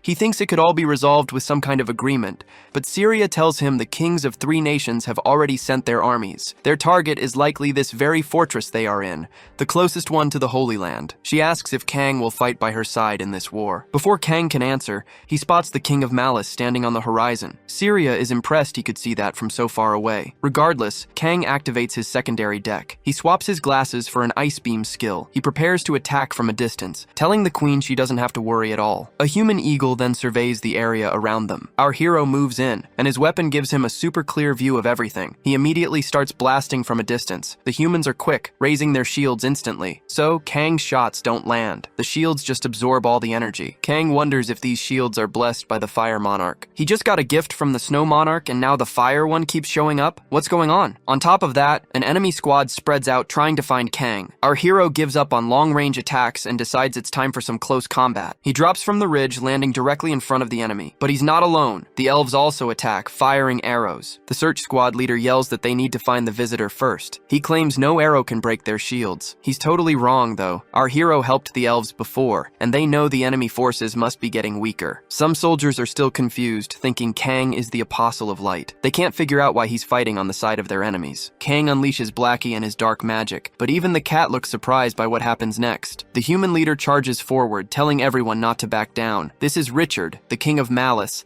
and he tells his men not to turn their backs on their god. Suddenly, the king sees a giant shadow approaching, about to swallow his whole army, but even with that, he doesn't give up. He tells his soldiers to follow God's will. With his sword, he shatters the dark barrier and charges right at the enemies. His strength and determination light up everyone. This totally catches our hero off guard. The enemies surge forward, straight at Kang. They are completely determined to defeat him. Kang sees all this up close, but just as he's about to strike back, attacks come from another direction. The elves appear, and one of them tells our hero to keep his eyes on the target. On their queen's orders, they confront the humans head-on. Kang realizes that the human squad is also full of fanatics. Both sides clash directly. The battle between humans and elves is super intense. Soldiers fall on both sides. However, the humans aren't doing great. The elves move faster than the knights, until the human king appears, and takes down several elves himself. But the human king is after something bigger. Our protagonist, Kang, sees this and decides it's time to even the odds. The epic showdown begins. The king still sees Kang as a traitorous apostle. He demands to know who Kang thinks he's fighting, but Kang just stares him down. He tells the king he's just another enemy, a target for a reward. He even wonders if the king has a dragon heart. Kang then slaps a mark of death on him. Immediately, his system flashes. Exposed weaknesses debuff applied. The king's hit, defense, and dodge stats plunge by 500 points. The king is furious. He roars that he won't fall to an insect like Kang. In a shocking move, he kills his own warhorse. He bathes in its blood, using the dark power to strengthen himself. Kang is stunned. The king just got a massive debuff. How is he still this strong? The king, now powered up, lunges to crush Kang, but Kang is ready. He quickly swaps out Ice Beam for sword manipulation from his secondary deck. The battle kicks into overdrive. Kang unleashes his mental control, making his swords dance with dark power. Bloody souls burst from the ground, swirling and consuming the king's body. Kang figures the bloodshed on the battlefield has supercharged his power. His system confirms the conditions are met, clearly outlining the ability's area of effect. Then, he gives the chilling command, "Rise." Just like that, dead knights spring back to life, rejoining the fight. The king, however, bursts free from the bloody souls. He shouts that Kang's bizarre tricks won't stop him, but then he stops, utterly shocked. The fallen soldiers are rising. Even the dying are now getting back up to join Kang's side. The king's own knights, once loyal, now turn on him, fighting for Kang. The king is devastated, screaming out to his men, but Kang's system blares a warning. The area of effect is too wide for his current necromancy skill. His power to control the dead flickers and deactivates. Still, Kang manages to defeat the enemy king. Later, as the sun begins to set, Kang brings the king's severed head to the elven queen. Queen Syria thanks him for his service, but she reminds him they've only taken down one of the 3 pagan kings. The jihad, this bloody holy war, has just barely begun. As night falls over the kingdom,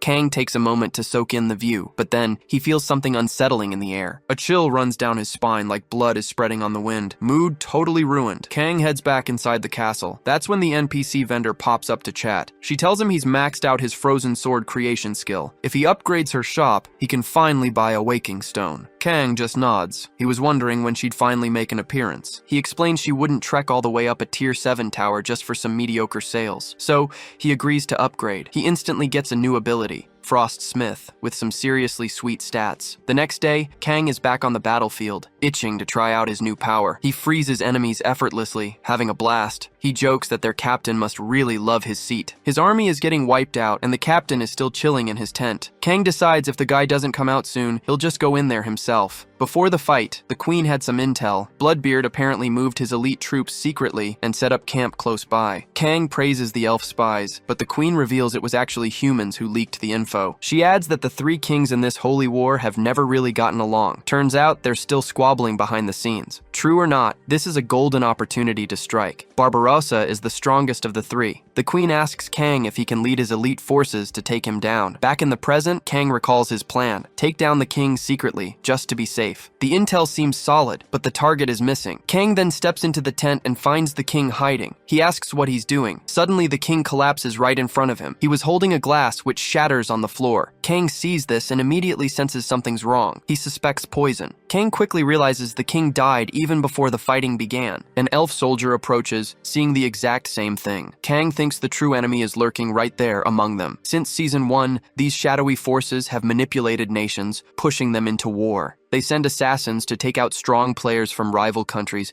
caring only about their own twisted agenda. Kang is furious. He finds this whole situation utterly ridiculous. He heads back to the queen and tells her the king was poisoned by someone from his own ranks. Syria immediately asks if the information leaked to anyone else. Kang thinks the king wanted some kind of insurance policy. The queen can't believe it, not with the holy war so close. But our protagonist says that's exactly the reason. This way, the king gets all the glory and breaks the balance between the 3 nations. It's like killing 2 birds with 1 stone. The queen then realizes they now have to face the supreme king's forces. However, Kang is confident, claiming the remaining army won't return. Those troops were sent to a holy war. Without a king to lead them, they're probably all gathered in the human camp nearby. Someone mentions that pagan assassins attacked Bloodybeard and annihilated his knights. Whispers start that these pagans might even be responsible for the king's death. Meanwhile, Philip II, the supreme king, declares it's happening. Soon the fallen king's troops will follow his orders. After all, both the devout king of Malice and the rich Bloodybeard were defeated by those pagans. One of Philip's men suggests Philip could claim the Holy Land,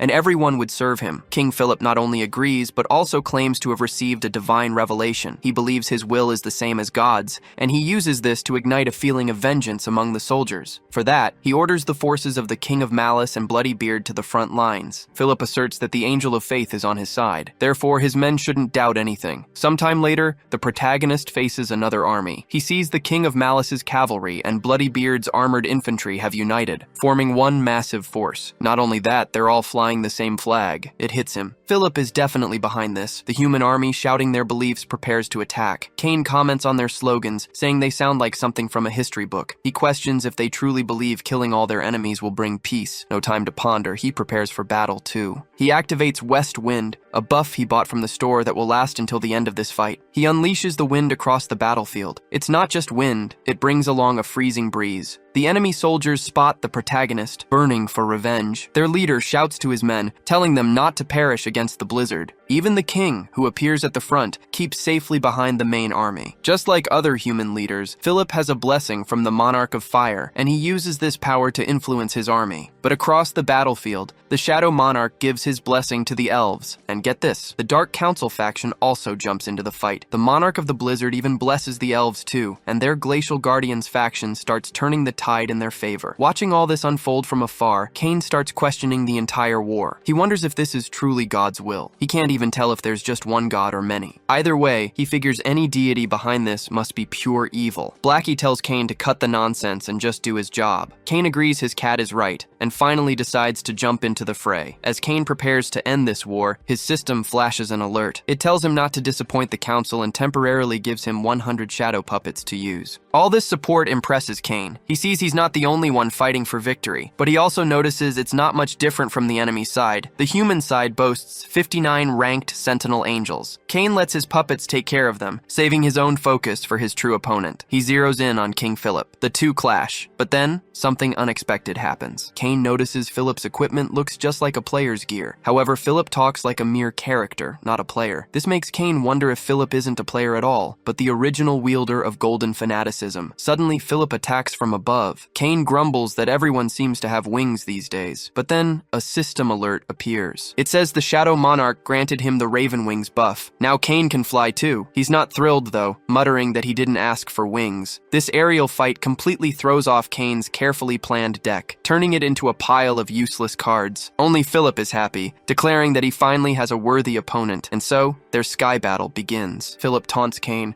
saying he seems to be struggling and calling it punishment for betraying God's will. Kane decides to provoke him, asking if poisoning Bloodybeard was also part of God's will. Philip fires back, accusing Kane of resorting to cheap tricks and vowing not to fall for them. Philip goes on about everything he does being God's will. He calls himself a seraphim, claiming his will and God's are totally identical. He lunges at Kane, but only hits an ice clone. Suddenly, Kane pops up behind him. He mutters that wings are a pain, blocking the view, and lands a hit on Philip's back. But Kane's system warns him, this rank 8 seraph has the Supreme King's body. Philip's body then glows, causing a massive explosion that blasts Kane backward. The spot where Kane hit Philip instantly regenerates. Philip rises again, now sporting a halo and even more incredible wings. Kane watches this whole thing, thinking angels are now just stealing bodies. Kane's system pings him. It explains that the Fire Destroyer's faction infused his Sword of Light with infernal flames. Meanwhile, the Glacial Guardians faction empowered his ice sword with Cocytus's chilled Kai. This means Kane now has power equal to Philip's. Suddenly, it starts to rain. Down on the ground, soldiers get soaked, while high above, the two enemies face off. The battle rages intensely for both of them. Kane struggles to keep up while flying.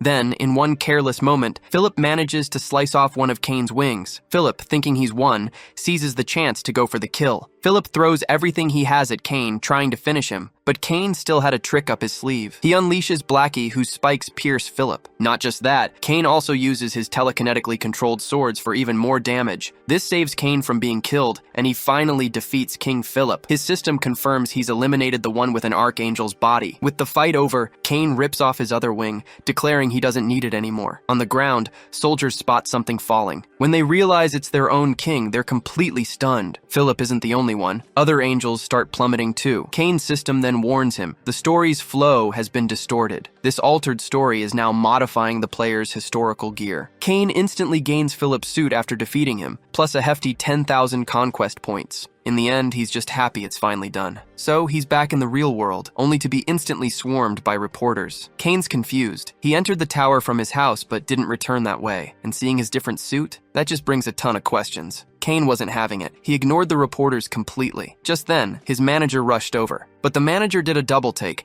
Kane looked totally different. So Kane stepped up and decided to address the media himself. Kane told them people loved heroic stories, but they also secretly wanted to hear he was past his peak. He admitted feeling ashamed sometimes, questioning why he even bothered protecting the world. And since they pushed him so hard, he just threw it back at them. Did they really love war that much? His question silenced everyone. Kane then described war. Molten iron pouring down as you climbed castle walls, arrows tearing into you, getting getting sliced open, watching your insides spill out. He pointed out, though, that it was the 21st century now. He wanted to show them what modern war looked like. He talked about missiles raining from the sky, bullets ripping through bodies, fighter jets bombing innocent people. But he added that no matter the era, the sight of guts spilling out was still the same. So he hammered his point home, asking them one more time, did they really like war? The crowd mumbled. People claimed it was impossible to like war, that nobody, winner or loser, could ever truly enjoy it because it was always horrifying. As they spoke, Kane's mind flashed back to the tower. The queen had told him she was satisfied with his revenge, but then she admitted she was scared now. Kane asked what had terrified her. Sirius replied that the war's end, all the blood, all the deaths, it left a truly horrifying picture. It made her question if this was truly what their goddess had wanted. Kane had reached the same conclusion. Back in the present, he declared that no one could possibly like war, but then he pivoted, asking if they liked heroes. The crowd cheered their agreement. Kane then challenged them. How did heroes even become heroes? The only way, he explained, was by facing enemies and fighting well in wars. You couldn't have heroes without battles to fight, right? So, he concluded, deep down, people actually loved wars, even if they'd never admit it. The journalists fired back, calling his statement extreme and wrong. They argued the current situation was just a product of modern times,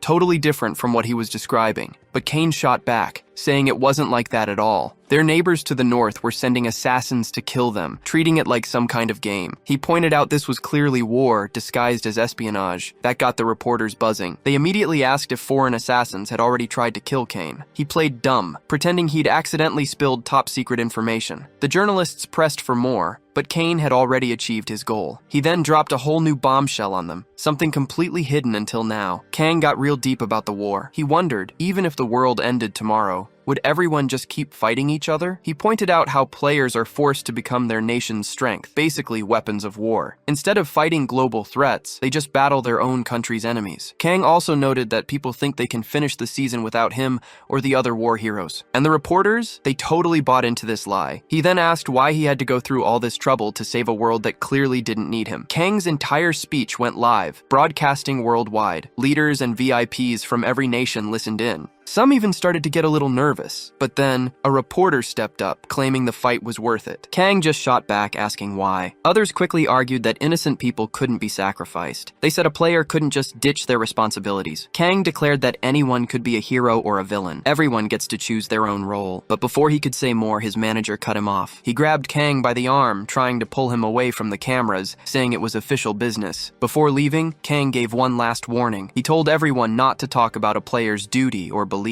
He explained that if an ignorant person like him actually had strong convictions, he wouldn't take responsibility for the world's current mess, and he made sure to tell them to broadcast that part too. The clown monarch loved Kang's attitude. Meanwhile, Park told Kang he was taking him home. But Kang only cared about his rewards. Kang's system immediately alerted him. He'd received a legendary item, some kind of amulet, and an ability to strip enemies, but he decided to check it later. Later, back home, they saw Kang's speech was already making waves globally. Park just wanted to chill, grab a cold drink, and relax. Park asked why Kang was still listening to the news. Was he scared since he'd caused so much chaos? Kang was just surprised Park wasn't furious. Park explained he couldn't be angry. He could see Kang wasn't doing well. He told Kang nobody knew him better. Kang mentioned he had an acquaintance in France. Park quickly added that Kang was on a totally higher level than her. Kang thanked him, and Park appreciated the recognition. Park then asked Kang about his current class. Park answered, pure blood assassin. He'd recently awakened. He then showed off his new gear, including a legendary weapon, a heart-cutting dagger. Park also mentioned hearing that Kang had corrupted a legendary rank piece of equipment. Kang just shrugged, saying things just happened that way. His friend urged him to take a break, warning he'd seriously hurt himself otherwise. He reminded Kang they had a tier 7 tower waiting. Park's idea of rest was definitely unique. Inside the tower, Park told his friend to get ready. He warned them of betrayal, secret feuds, and the organization's ultimate wickedness. The protagonist decided it was time to switch up the story's vibe, so they entered the Godfather and Alley Tower. Meanwhile, somewhere else, in a pouring rain, a woman handed an item to someone. She told him to finish the task before the upcoming meeting. The person took it, and she stressed that this was all for the sake of justice in their world. After that, the woman checked the time, only to find her watch had stopped. She grew sad. Her godfather had gifted it to her. Nearby, Kang and Park sought shelter from the downpour. She suddenly recognized them. She quickly called for help,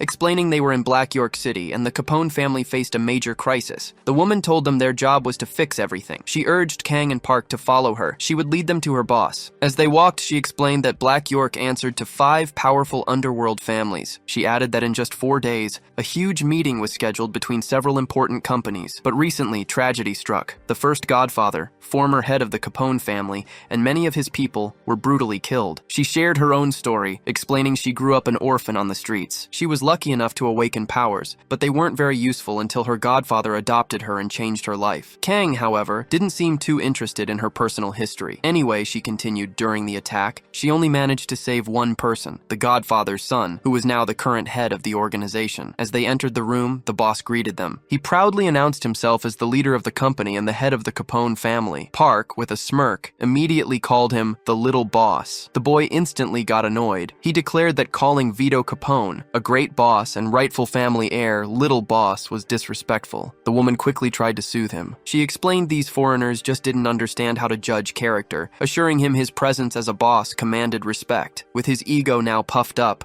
the boy announced he was short on time and wanted to get straight to business. He then told Rebecca to begin the procedures. Kang, who hadn't spoken a word yet, just watched everything unfold. After a brief discussion, Rebecca summarized their goal. They needed to resurrect the Capone family. At the upcoming meeting with the 5 great families in 4 days, they had to grab massive attention. Plus, they needed to unmask the culprits and the mastermind behind the assassination of the former boss and his executives. Kang cut in, asking who they suspected. Rebecca responded that the most likely suspects were either a leader from one of the other great families or someone once part of their alliance. Their main suspect was Gambino. He was currently weak but seemed itching for a war. The protagonist casually looked over all the files. He then asked if he should just kill everyone involved. Rebecca thinks it's a great idea to just wipe out all their enemies. They'd have to do it eventually anyway, right? But Kang isn't so sure. He thinks the boss wouldn't go for it. Vito kind of agrees, explaining that the Capones have always been powerful, but truly peaked under his father's leadership. Vito has watched Rebecca for 20 years. He tells them her methods are the Capone family's core. There's no need for a new approach. Kang quickly reminds everyone that Vito is the boss, not Rebecca. He's the one calling the shots. Vito admits he knows Rebecca has more experience than him. The protagonist then asks Vito if he also wants to kill their rivals. Vito honestly replies that if their rivals aren't directly responsible,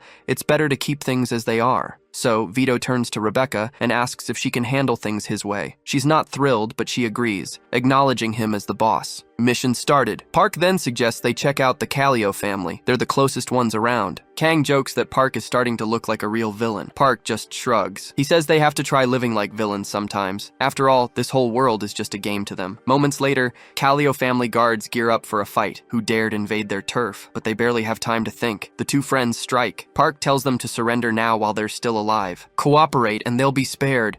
No way! The guards shout back. They'd never betray their family. All right then, Park says. You can die right now. Kang watches his friend, totally calm and collected. Suddenly, a much more nervous man rushes in. How dare they attack his family before the meeting? Park asks if this guy is the head of the Callio family. One of the men quickly replies, no, their boss wouldn't stoop this low. Then the new guy tells the protagonist to have fun with the henchmen. Kang is confused. The plan was for them to go together, but Park tells Kang that he came here to rest. So this time, Park will handle the job himself. Kang is surprised but agrees. He'll clear the path for Park to go ahead. Park pushes forward, declaring he'll take down the boss. The protagonist is left to deal with the rest of the henchmen. High above, someone watches his every move. Then, like a crow, the mysterious figure darts away. Inside the enemy's HQ, Park is busy clearing house. Suddenly, both he and the protagonist notice something flying nearby. Kang just sees a bunch of crows flying around. The Callio family was already taken care of in the last chapter. Now, the Gambino family is their next target. The protagonist watches the whole place get trashed. He thinks about Park, realizing it's been a while since he saw Park truly fight. Even though they might be similar, Kang prefers to keep that side of himself hidden from Park. He then pets Blackie and tells him to finish off everyone. Blackie the cat remarks that this is super convenient for Kang, who's just leaving all the tough work to him. Anyway, the pair eventually settles down and heads to a diner. Park needles Kang, calling him lazy. Apparently, ever since they got there, Kang only eats hamburgers, morning, noon, and night. The protagonist defends himself, claiming the burgers are the best he's ever had. He just wants to enjoy them as much as possible before heading back home. Park pushes back, mentioning other food choices, but Kang says he barely ever gets a break and doesn't want to waste it stressing over food. He quickly changes the topic, asking what the Gambino boss told Park. The manager simply says the boss knows nothing. Kang remembers Park asking him to handle this specific task, but the manager shrugs, stating the boss wouldn't do anything helpful at the meeting anyway. And speaking of that, the Gambino family boss is absolutely fuming. He makes call after call, but gets zero answers from either the Sanchez or the Falcons. This really worries him. He starts thinking their alliance might be completely shattered. Gambino is beyond furious, practically spitting fire,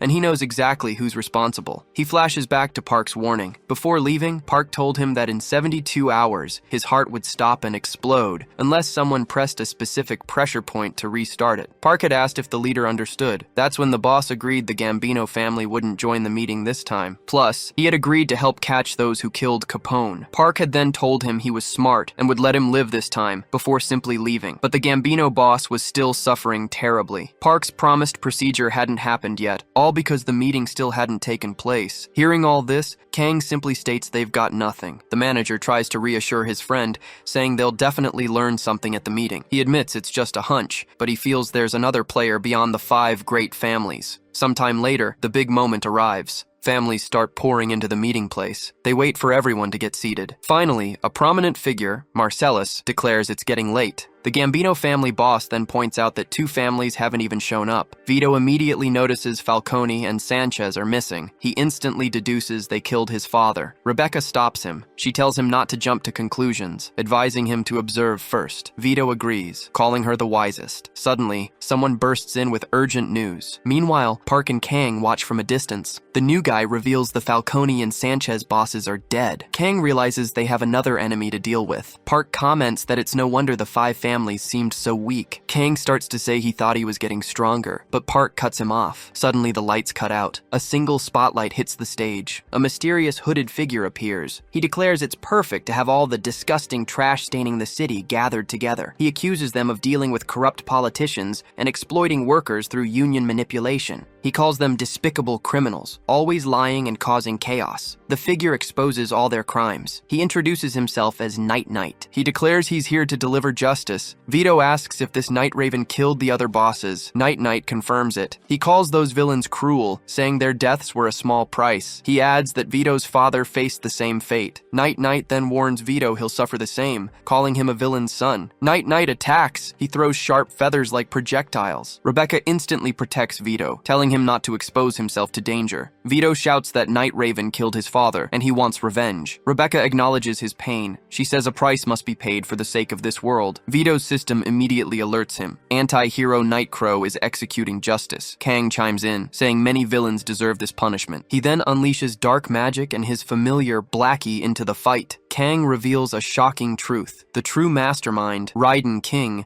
was behind everything all along. Vito, the protagonist, hits Night Raven with his own dark magic, putting the adversary in a very tight spot. But Night Raven finds an opening and counterattacks. Blackie's voice rings out, warning that Vito might accidentally kill Night Raven. Kang, seeing his cat familiar Blackie struggling too much, thinks he needs to feed it better. Kang decides to jump into action immediately. Kang grabs his opponent by the cloak. He slams him with a blast of magic. Night Raven is hit with a Death Mark debuff, which also exposes his weaknesses. Vito then activates his Gossip keyword. This instantly shows him the target's full attribute window. It also lets him stack the Exposed Weaknesses debuff even further. This move accidentally spills all of Raven's secrets. His cloak radiates negative energy, his sharp feathers are a threat, and he's hiding a bunch of explosives. Raven has no clue he's fighting a dark clone of Kang, and that clone is watching his every move. Kang just can't believe this cosplay suicide bomber thinks he's a hero. Raven quickly realizes he's outmatched. He asks if Kang is a stranger, but gets no reply. So Raven takes action. He summons several Bond Ravens that explode anything in their path. Park is shocked, wondering why there are so many of them. Park is an expert in individual combat, but he sees Kang fighting Raven alone. Kang tells him the bosses are the Parks,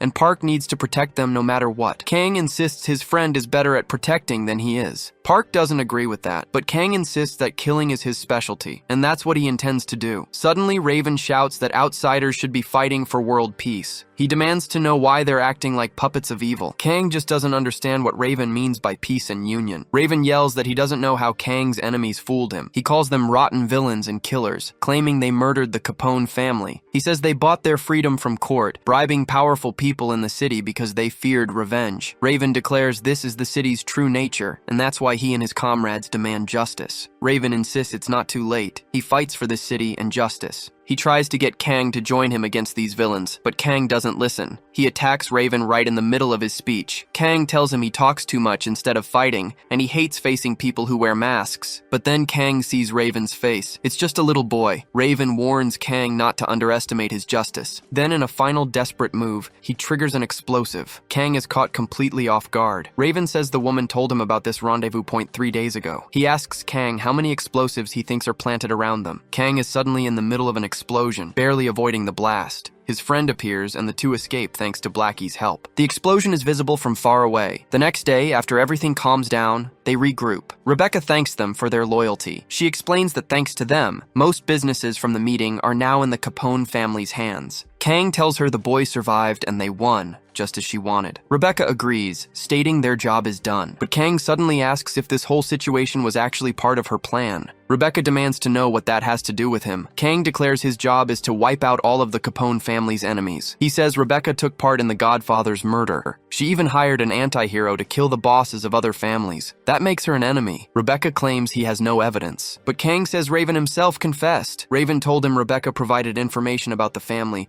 proving she's a traitor. So she cleared out rivals, made the kid the new boss, and became the real power in Black York City. But Rebecca tries to deny it. She insists she did everything for Vito. She explains that Vito is super kind and innocent. She removed the Godfather, who forced him to train, and all other threats, just to shield him from the world's cruelty. Rebecca feels she was just doing her duty as a guardian. Kang fires back. He says she betrayed the man who saved her, then used his son as a puppet to become the queen of the night. Park steps in. He tells her she's no guardian. Her actions have made the kid totally helpless. She's only looking out for herself. Rebecca snaps back, saying no outsider has the right to judge her. Park then suggests they just ask Vito what he thinks. Rebecca freezes. Vito was listening the whole time. The boy starts to cry, finally hearing the full truth. She tries to explain, but Vito shocks everyone. He reveals his hidden powers and uses them to overpower her. Vito tells her she was right all along. This world is cruel. Mission accomplished. They head back home. Park complains about not getting a proper hero adventure. Kang, meanwhile, is just happy to go home without the press mobbing him. His friend even suggests doing it again. But then, his assistant arrives. She tells them there's a huge problem. The Tier 5 tower in Central Seoul is about to have a breakdown. Even our protagonist gets scared hearing that. This specific Tier 5 tower was attacked by association players. They failed the first raid and barely escaped, but a player points out they'll all get 3 penalties for that failure. That means demotion. Another player suggests a fix. Complete the challenge on hard difficulty. This freaks out the others. He argues they've worked too hard to get where they are. Everyone agrees. They won't go back to the bottom, won't be association slaves. So, they have to clear those penalties, and hard mode is the only way. They tried a second raid on hard. They were totally wiped out. On the way, Kang mentions he's heard how brutal the association's merit and penalty system is. He doesn't think it's fair at all. A tower breakdown is super rare. But strangely, during the first 2 seasons, this disaster happened constantly. Back then, raids had no real strategy. Failure was the norm. The consequences? Brutal. This caused countless deaths. It took many precious lives, including Kang's own family,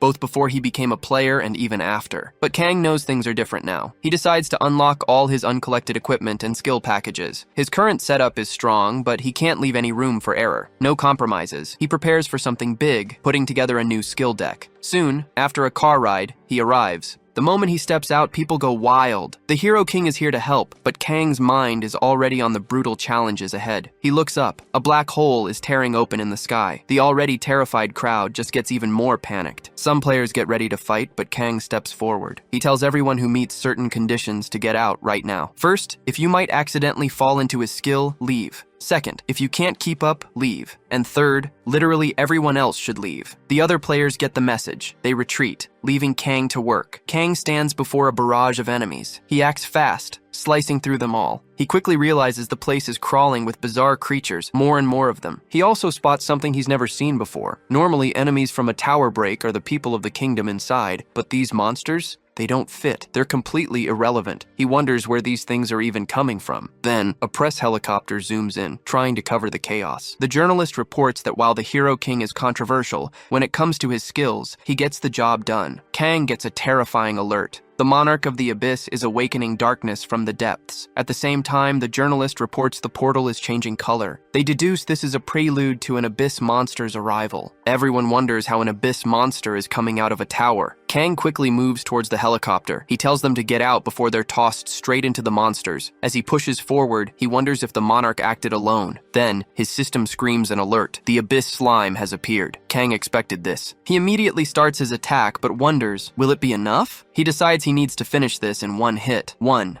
He charges an ice attack, mixing it with shadow skills and Charlotte's web. He connects 2 points, creating a web of death with extreme cutting power. Kang combines everything and crushes the Abyss slime. He successfully stops the tower from breaking. The Abyss Monarch is so impressed, he even hands Kang a special gem as a reward. Back in the real world, the local press swarms him as usual. Everyone sees the Hero King stop the tower break all by himself. News of the incident explodes. Kang feels frustrated. He blames the association. He explains that the other players failed the raid, then got scared of penalties and fled. Their cowardice actually caused the tower break. The press immediately grills the association. They admit some fault, but quickly try to justify themselves. For Kang, all that matters is the media is now holding the association accountable. He celebrates this small victory with his friend, Park. Park insists they need to use this opportunity to purify the association. Kang jokingly asks if he plans to run for president. Park laughs it off, saying no. His real plan is to create a new guild. Kang immediately points out the law. It states each nation can only have one guild, making Park's idea nearly impossible. But Park fires back, saying this is exactly why they need to seize this moment and change that rule. He emphasizes the association's many absurdities. How can they set rules for towers when they've never even entered one themselves? Park adds that the association only promotes players with sponsorships, ignoring everyone else. He argues that with public opinion on their side, they can completely turn this situation around. Kang just wishes his friend good luck. But Park declares this is Kang's business too. Kang tries to argue, saying it's Park's duty, not his own. Park, however, completely disagrees. Park tells Kang that people are on the Hero King's side, so he insists Kang should be the one to create the guild. Soon after, a petition demanding the creation of another guild rockets passed 170,000 signatures. The existing guild naturally refuses to acknowledge it. Public opinion is clearly swinging towards the Hero King and veteran players, much to the association president's displeasure. The president is absolutely certain Kang and his manager are behind this whole movement. He claims they don't understand the real danger ordinary players pose to civilians. He points out that in some countries, lax governments let guilds link up with the underworld. He even mentions how some nations have become total dominions of dark players. Even the USA, which permits private player guilds, uses its military to control its strongest players. The president sees all players as walking bombs. Without perfect management, he believes, they become impossible to control. Therefore, he concludes that anyone against his stance is simply narrow-minded and doesn't truly grasp how the world works. Then his phone rings. His system flashes a message. The wicked monarch is watching him. It asks if the president wants to accept a tower challenge. Meanwhile, a commercial starts playing on screens everywhere. It's an old ad featuring our hero. People recognize his old armor from last season. They're all wondering why this ancient ad is still on air. Our protagonist, Kang, is actually thinking about that new guild. Park had really pushed him to create it, but Kang had seen a ton of problems with the idea. Park told Kang not to sweat the small stuff. He just needed to be the leader. His manager would handle all the busy work. Park insisted that to fix the world, they needed the Hero King. Kang was the only one who could do it. Kang thought about that. He also wondered why the Hero King always charged into battle first, before anyone else. Kang felt his true calling was clearing towers. He checked his system for towers at his level, but came up empty, so he turned off his GPS. He knew there were other ways into towers. Sometimes you just got an amulet and waited for the call. After his last mission, the boss dropped an amulet for him. Kang knew these amulets were the link between the tower world and reality, but he had a feeling he wouldn't get a call anytime soon. All he could do was wait. Suddenly, an alert blared across the entire city. A tower of departure was about to appear. Soon, everyone would watch the top-ranked players from Season 5 battle it out live. Kang didn't fully get it, but his system flashed a warning. The clown monarch was super excited for him to join. Across the globe, organizations scrambled. Information on this tower was non-existent, and everything was going live. But here's the kicker. If the players failed the challenge, 100 million random people would die. Kang was terrified at first, but then he realized this was exactly the motivation he needed. Suddenly, he was ready. He agreed to participate in this mysterious tower. Then, Kang and countless other players from across the world stepped into the tower at the same instant. Inside, Kang spotted some familiar faces. He told them he could barely contain his joy. It had been ages since he'd seen them all together. The saint walked up to greet him. Kang immediately asked if she was in cosplay. She said no, then added that she liked seeing him in his normal version. He shot back, asking when he had ever been different. The saint brought up the 7th tier tower raid. She had worried watching the broadcast because Kang looked completely exhausted. Kang realized she truly cared. He quickly reassured her, saying he was fine and wouldn't stop going on raids. Just then, another player walked over. This player told Kang that if he wasn't feeling well, he should leave now, adding that he was the last hero king. The so-called last hero king questioned how a top ranker like Kang could possibly be the final one to arrive. Kang shot back, explaining he couldn't worry about timing when 100 million lives were at stake. He then asked if the player was expecting some cheesy movie line, like the last guy to show up is the one who saves everyone. But the player pushed back, arguing that the first ones to arrive always face the most danger. Kang wasn't having it. He totally provoked the guy, asking if he'd rehearsed that speech. Kang basically accused him of faking it, claiming he didn't care at all and was just pretending. Naturally, the player didn't take kindly to this, and they both quickly escalated into a full-blown argument. Suddenly, an older player stepped in, cutting them off. Kang immediately challenged him, demanding to know why he dared show up without the right equipment. The older man calmly replied that it wasn't the start of the season yet. He genuinely believed no one would die in this particular tower, reminding them the whole world was watching. Right after that, the system chimed in with an alert. It announced that everyone would temporarily receive a full 5th season end gear set until they left the tower. Skills and equipment immediately began distributing among the group. The old man, who introduced himself as Jork, the gravedigger and CEO of an artifacts company, said this gear would make the chance of anyone dying even lower. With York's help, the players felt their power grow, ready for action. Then, a woman approached Maria, shaking her head in disbelief. This was Lydia, an international master player and a police member. She couldn't believe they were playing mind games at such a critical moment, quipping that men's maturity really had no limits. The saint reminded them they needed to understand how many lives depended on the success of this tower raid. Suddenly, Lieutenant General Kilgore from the US joined the conversation, declaring that everyone must fulfill their duties to the planet and their nations. The gravedigger warned everyone to be extremely careful with their actions in this place. Kang, though, muttered that they should have just broadcasted the Pestilence Lord raid instead. Just then,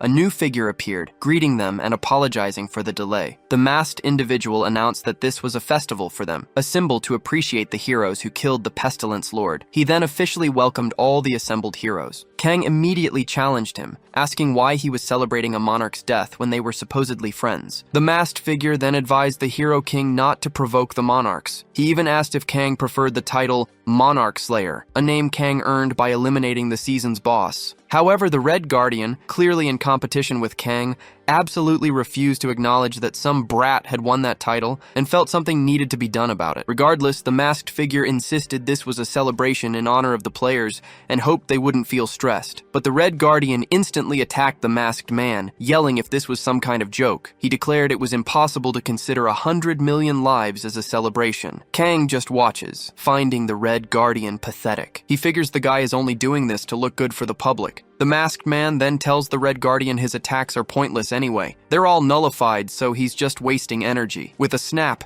he announces it's time to explain the tower rules. He tells all the viewers watching to vote for their favorite player. Soon, the broadcast viewers will decide who becomes the tower's hero. Kang immediately gets annoyed, complaining they could totally rig the votes. But the masked man quickly covers Kang's mouth. He warns Kang to be careful what he says, reminding him they have strict rules to follow. The masked man explains their mission is simple. simple. Grab the viewer's interest and keep them entertained. How they do it is totally up to them. Each player's individual votes will turn into points, but if the vote count is too low, or if they just can't keep people watching, the raid fails. And a failed raid means millions will die. So, the masked man tells them all to get moving. They need to use everything they've got to create an interesting show for the world. Right after that, the Red Guardian and the Swordmaster challenge the Hero King to an arena duel. Kang quickly asks why he even needs to fight. The masked man explains he can't reject an opponent's challenge. He adds that even if someone dies in the arena, they'll just be reborn there anyway. He then creates the arena, telling the players they can't leave until the tower's voting finishes. Before the fight even starts, the protagonist has a quick question. He asks the Red Guardian if he really wants another fight after getting crushed last time. The Red Guardian replies that if he can't beat the protagonist, all his votes will be worthless. He declares he'll make up for his past loss on the first day of the season. Filled with pure rage, he charges. Kang, meanwhile, decides to stir things up. He provokes the Red Guardian,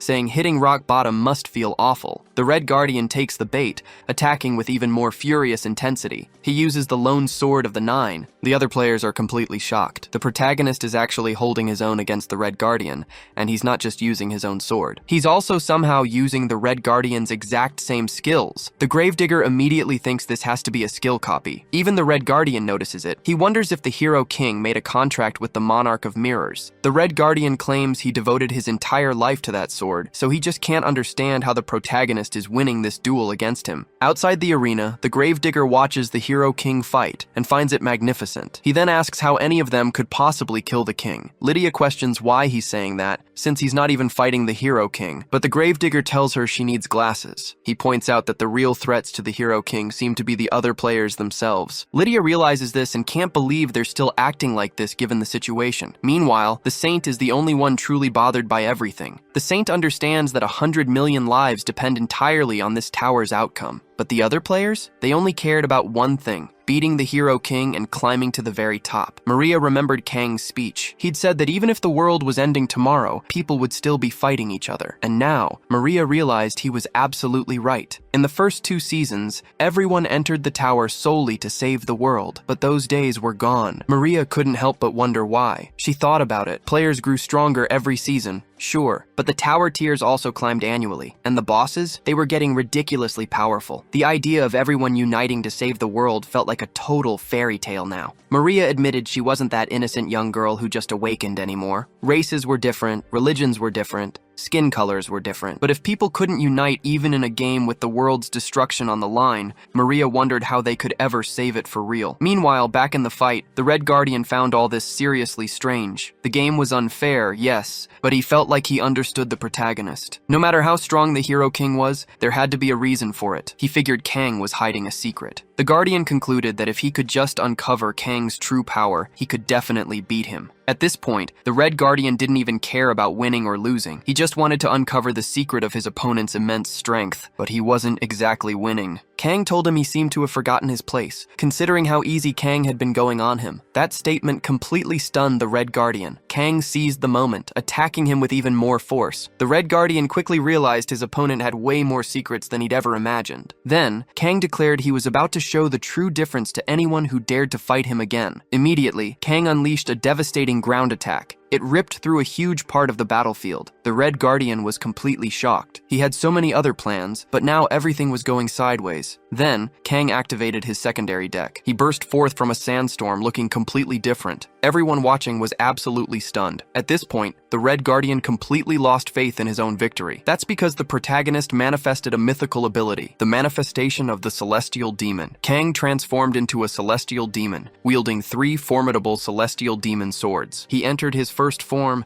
tearing open a dimensional chasm of raw power. It sliced through his opponent from multiple directions, leaving the Red Guardian gushing. Next, Kang activated the second form of the 3 Celestial Demon swords, known only as Destruction. The other players are stunned. The Red Guardian went down way too fast. The masked man declares the match over. He praises the Hero King for a magnificent fight, just as he expected. Then he announces voting has begun. The numbers climb, but the red player stays stuck at 0. Kang acts like it's nothing, but he looks super villainous now. His whole vibe is dark. Even the Gravedigger is taken aback. Kang Yusung is completely unrecognizable. Even the girls are startled seeing him, but the audience loves watching Kang. Some players notice Kang copied the Gravedigger's gear and skills. Two friends chat. One asks how Kang can even be human like them. His friend corrects him, saying Kang kept them all alive. The first friend asks what they should call Kang. The other says he's simple, the hero king. Kang then asks the other players about their stunned faces. He asks if they've never seen his copying ability before. The Gravedigger points out that Kang's copying ability alone can't explain the celestial demon manifestation. Lydia agrees. She says this isn't just a simple copy. She's fought another copy user before, the Face Collector, a terrible black player who hides his rank. He copied opponents by literally slicing off their faces and using them. Lydia admits Kang's skill is similar, but says there are limits to mere copying. Kang explains he obviously has more than just a copying ability. He asks if they're that curious, since they're both trying to keep poker faces. He agrees to tell them one thing. Kang then drops his biggest secret. He made a pact with a monarch of truth. That's why he can only speak the truth, even as the world shifts around him. The Gravedigger Jork looks at Kang's appearance and figures he'll be his next opponent, but Kang shoots back that he hates fighting more than anything. He also hates aggressive idiots. York Billmeyer, clearly not knowing his place, demands to know what Kang is planning. Kang states that from now on, he'll convince the audience with one simple truth. The masked man interrupts, arguing that self-promotion is crucial for voting. Then the stage moves. Kang gets ready to speak. He taps the mic, asking if everyone is paying attention. He declares they have no choice anyway. Then he sees his own face on TV and changes the channel himself. Regardless, he announces 10 heroes are gathered in the tower. Everyone needs to vote for one. If votes are too low, 100 million people get a one-way trip to oblivion, so everyone better understand how important voting is. Kang points out that even the worst terrorists became presidents with enough votes. If things go wrong, the same could happen to their heroes. The Gravedigger tried to warn Kang to watch his words, but Kang wasn't having it. He shot back, asking what the problem was, and if the Gravedigger was annoyed about the talk of heroes losing relevance. Kang pointed out how strange it was that people still revered these national heroes so much, especially after everything that had gone down between them. Then, noticing the old man's discomfort, Kang sarcastically asked if the Gravedigger's dream of reviving the Third Empire was supposed to be a secret. The Gravedigger immediately demanded to know how Kang dared to insult someone without any evidence, but Kang just smirked. He had a contract with the Monarch of Truth, remember? That meant he could expose anyone's lies and secrets. He declared everything he'd said was absolutely 100% true, no arguments. So Kang urged everyone watching to vote carefully and choose wisely. He warned them. It wasn't just one or two lunatics hiding among the players, and then he dropped a name, Count Vladimir. Count Vladimir was clearly blindsided. He stammered, claiming he had no idea what Kang was talking about. But Kang just raised an eyebrow. He said that was odd, especially since Vladimir himself had spoken about reviving the Empire. Vladimir frantically tried to shut Kang up, but that just fueled Kang more. He kept going, exposing all the Count's dirty laundry, live, for everyone to see. Kang even taunted him. If something bothered Vladimir,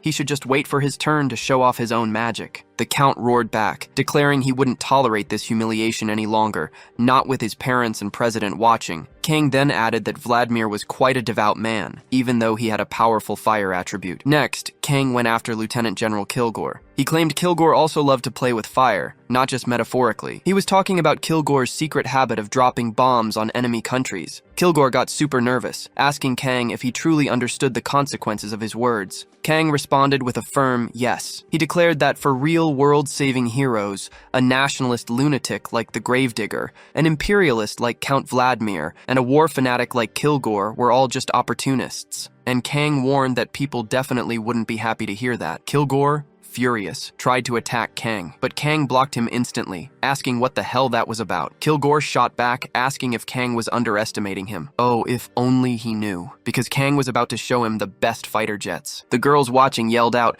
saying this crazy general was trying to kill Kang. Kilgore unleashed his exclusive ability, Vite Entra Diablo, but he froze. Shocked, Kang had done the exact same thing. Kilgore stared, demanding to know how Kang had copied his move. Kang just shrugged, replying that the ability wasn't so exclusive after all. Then, George Bellmeyer, the Gravedigger, stepped forward. He asked if the Hero King thought he'd be okay after slandering and attacking the honor of his comrades. Kang just shot back, asking if George even considered them comrades. How could comrades try to stab him in the back at the very first opportunity? The Gravedigger quickly claimed it was all just a misunderstanding, but Kang wasn't buying it. He reminded them again about his contract with the Monarch of Truth. He knew all their secrets. He pointed out they'd been doing whatever they wanted for ages, but now that they were on camera, they suddenly got bothered. Kang challenged them, asking why they were so worried now. That wasn't like them, and he promised he could keep speaking the truth all day. Everyone already knew the world wouldn't change a thing. George Bellmeyer then asked if the Hero King would blame the world like a spoiled brat. Kang shot back that he was a child and couldn't handle dealing with old men. This attitude totally pleased the clown Monarch, who then granted the protagonist a wish. Right after, the celestial demon manifested. The Gravekeeper just watched, wondering what the protagonist was even trying to do. Meanwhile, Kang knew his wish was granted and about to come true. The masked man announced the protagonist's time was up. He said it was time for another hero to speak, because everyone deserved a chance. Maria stepped forward, saying she also had something important to tell the public. The masked man then changed the setting, telling Maria she could speak freely. The protagonist thought her chosen setting was pretty weird, but the saint cut him off, telling him to stop talking, because it was her turn now. Kang didn't back down, calling her darling just to get a rise out of her. Maria then declared she would show the world the real Hero King right then and there. That line hit hard. The entire audience got super anxious, including Kang Yu-sung himself. He tried to interfere, but Maria just shot back a taunt, asking darling what was wrong. Kang then wondered if it was too late to apologize. After her speech, the tower was finally complete, and vote results were about to drop. The protagonist checked the data, scratching his head about the votes until he realized they were totally manipulated, but he didn't really care, because he'd won what he thought was rightfully his. His system then popped up, confirming he'd gotten the celestial demon manifestation. Now he had all 3 divine relics, the mythological equipment, the title, and a brand new skill.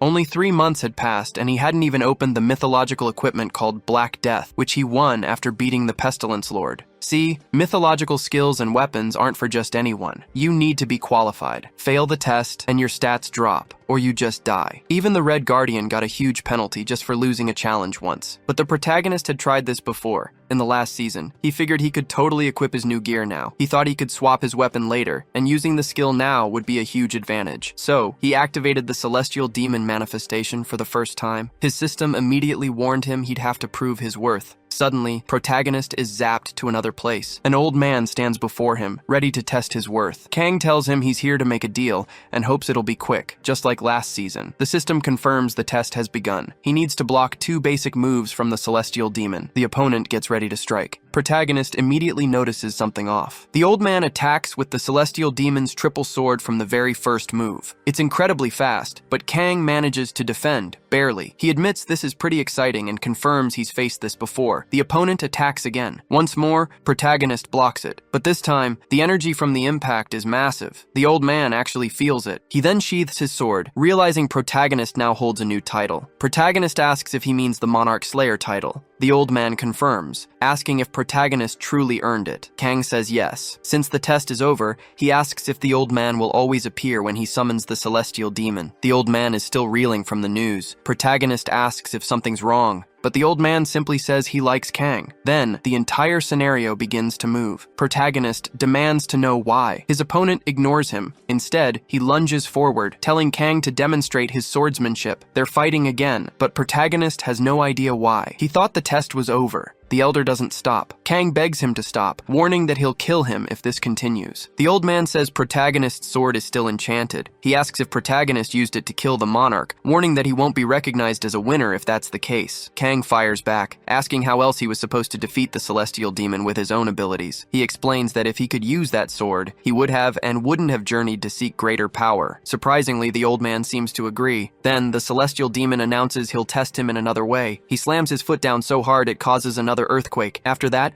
he dives back into the fight, but this time, it's hand-to-hand combat. Kang doesn't understand why the old man is going so far, and just wants a reason. The opponent finally reveals why. Protagonist killed a monarch. He claims the answer protagonist seeks might be within Kang Yu-sung himself. Protagonist is terrified, but the celestial demon gives him no time. He whips out his triple sword again, challenging protagonist to try and stop it. Kang is completely disoriented, caught in a situation he wasn't ready for. He's super confused after the attack. He sees no injury, no sign of a cut. He doesn't even know what his opponent struck. The celestial demon explained he'd spent his whole life searching the world for a fighter who could beat him. But no matter where he went, he never lost. He simply couldn't understand what defeat felt like, not even when death itself came calling. The Reaper chased him, yet the demon still couldn't find anyone strong enough to finally take him down. He started to wonder if such a person even existed. Every Mirim master from every country country, an empire, even God's Reaper. They all fell short against his sword. He quickly realized everything was useless against him, but this was his first time meeting a mortal who actually killed a monarch. It made him question if Kang was truly different or just another easy win. He wanted to know what this meant for Kang. The demon's words made Kang reflect. His whole life flashed before his eyes. Then he remembered what the saint had said in the tower. She had told him he was kinder than anyone could imagine, with an unbelievably soft heart. She also called him a crybaby and a coward, even a pampered child when his friends died. He'd cried non-stop for a whole week after learning about the sacrifices made when a raid failed. All the saint did was listen to his endless complaints. Remembering this made Kang feel isolated. Then, the celestial demon stated that Kang would eventually find an answer. Kang asked what answer he even wanted. Was it the meaning of defeat, the meaning of death, or even the meaning of life itself? The celestial demon was actually surprised Kang was still alive, but then he kept recalling what the saint had said. Because no matter what, she insisted Kang never gave up. It didn't matter how painful or scary things got,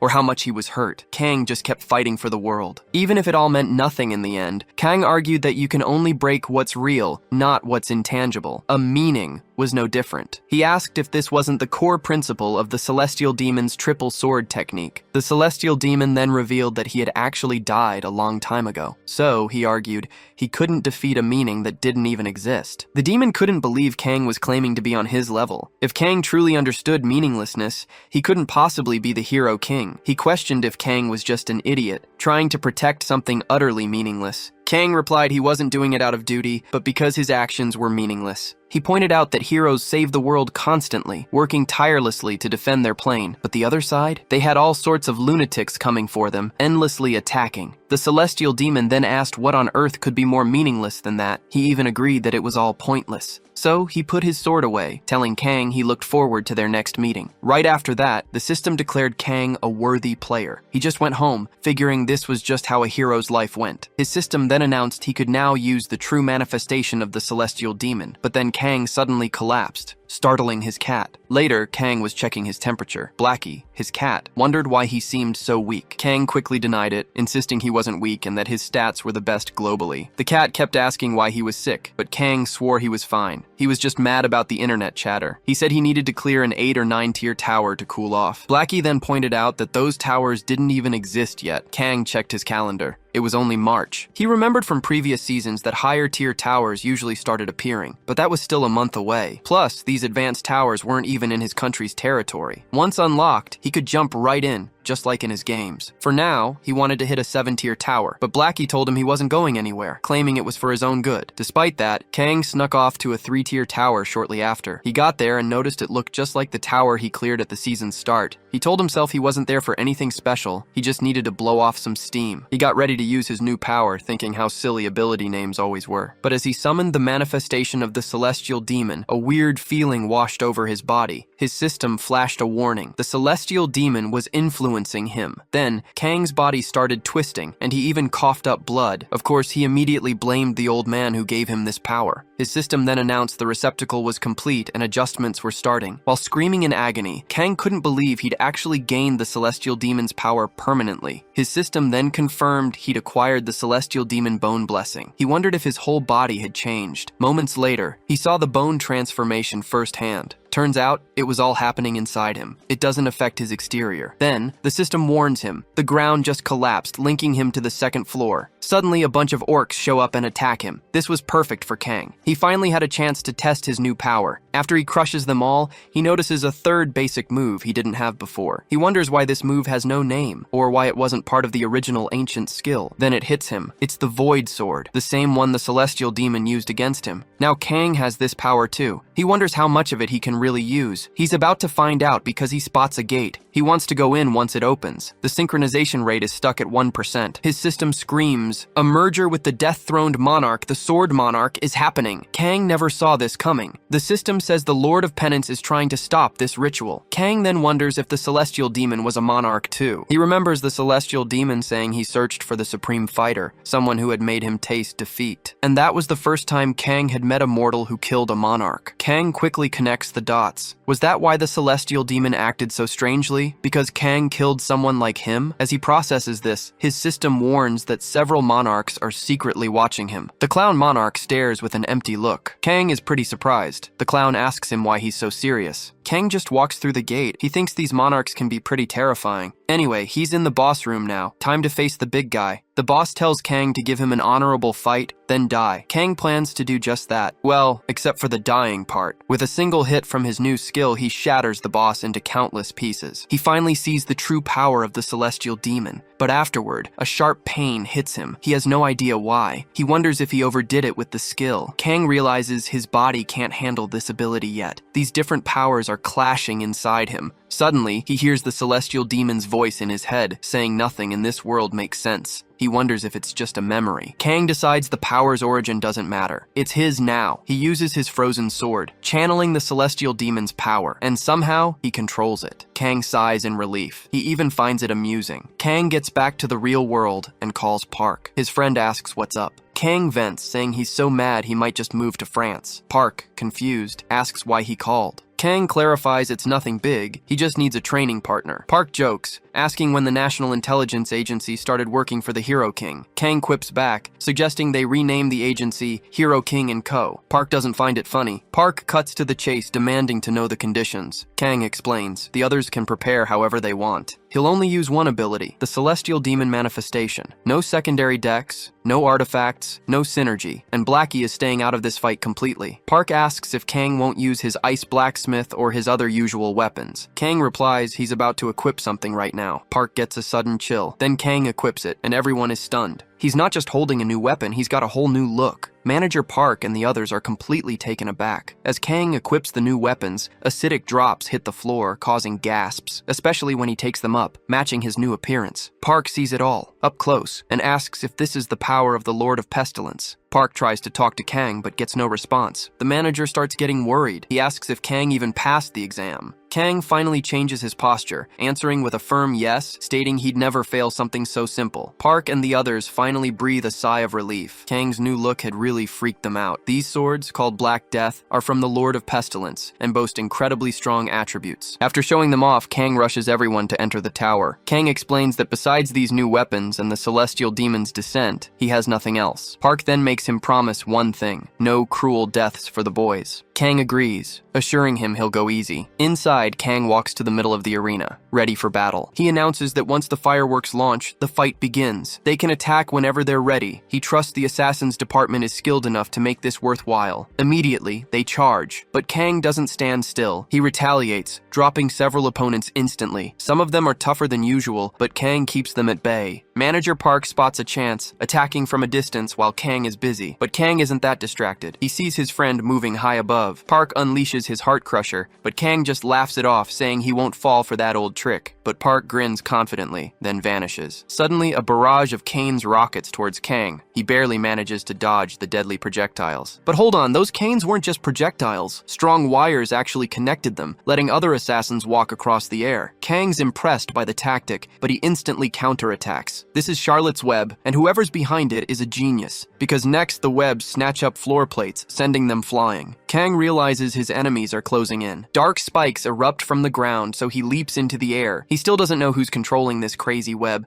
so he decides to find the source. Suddenly, he spots a girl. It's Haya, their best disciple. She doesn't back down from the Hero King, though. She challenges him, asking if he's seriously going to fight her all by himself. Kang readies his new daggers. From a distance, he unleashes their power, creating a massive energy blast that rips through his opponents. He explains that his twin daggers double their effect. Kang strides through the air, even taking a moment to admire his handiwork. Down on the ground, everyone's out cold, even Manager Park. Park is stunned, genuinely thinking he was about to die. Kang suggests they call off the training. His friend readily agrees, admitting they can't continue. He points out Kang completely wrecked the place, then asks if Kang has ever considered world domination. Kang just wants to know why the sudden topic change. Park claims that, in his opinion, the first Hero King could totally do it since no one could ever match him, but Kang cuts him off, insisting they need to leave fast. Once outside, Park gets the others' attention. After all, they're only down because they passed out from the defeat. Park tells Kang he can always count on them if he ever needs to sharpen his skills again. Just then, Kang's system goes off. The alternative history tower is calling him,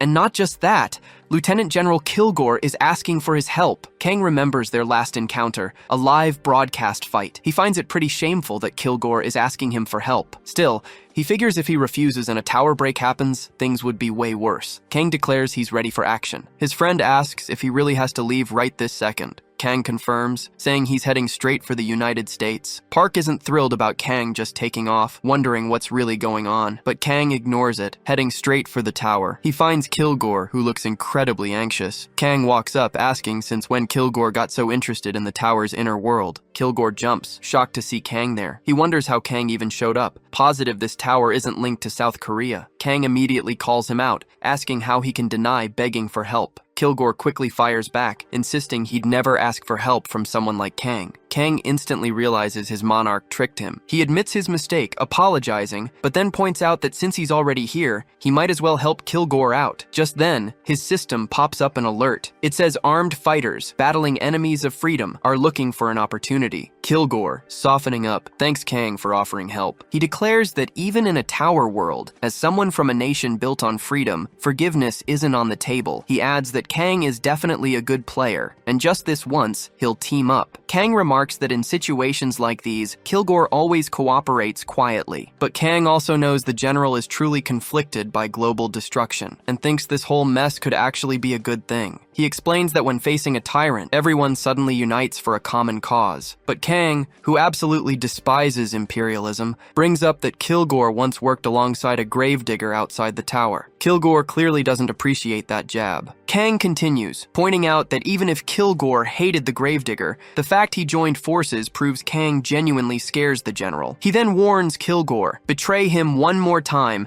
and there'll be zero forgiveness. With that, the two head off on their mission. The onlookers watch them like they're gods. Kang quickly gets into character as Kilgore demands these new men reveal who they are. Their captain steps forward, introducing himself as Lieutenant Aldo Pitt. He commands a unit called the Bastards, part of the domestic forces of the nation of Kitten from the Free Alliance. Kang, looking around, asks how they ended up here instead of a military camp. Kilgore takes over, asking about the current situation. Aldo explains that the damned Pugsy Empire has completely surrounded their base. Kang just shrugs, saying that was pretty much expected. They're deep in enemy territory, right? So the protagonist glances outside and gets a shock. The enemies aren't necromancers, Aldo quickly explains. Necromancers are usually the top-tier troops, so they always place themselves right in the middle of the action. These guys aren't messing around. Kilgore tells them to let the enemies take their time. His team has one mission: wipe out every single one of them. This goal really hypes up the general. He announces he'll explain the plan to his allies right now. Kilgore declares they'll go out and kill every enemy in their path. He also orders them to show absolutely no mercy. With that, they charge out completely hyped for the fight. The Pugsy Empire's elite squad has the field completely surrounded. The general joins his team, but the men are shocked to see him fighting with just a shield. Kilgore tells them to follow him, promising the shield will protect them all. They follow, shouting about fighting for freedom. The protagonist thinks it feels great to be free, but he just watches Kilgore and the others do all the work. They absolutely massacre the enemy army. From a rooftop, Kang spots something fishy. He goes to investigate and quickly takes down the enemy snipers. On the ground, Kilgore handles the soldiers. He sees Kang giving them air support from above, while he and the others fight below. The protagonist jumps from rooftop to rooftop, clearing out snipers. Then Kilgore comes over to him. He reminds the protagonist that he told him to be ruthless. Kang replies that as long as they're dead, he's happy. But the general disagrees strongly. He says every enemy soldier must suffer. He wants a brutal death for every enemy on the field. This way, any survivors will know exactly who they're up against and terror will spread. The protagonist thinks the general sounds like a movie villain. Suddenly, an enemy air invasion begins. His allies are terrified, but not the general. He declares he'll show them true air power. Kilgore then uses his summoning skills,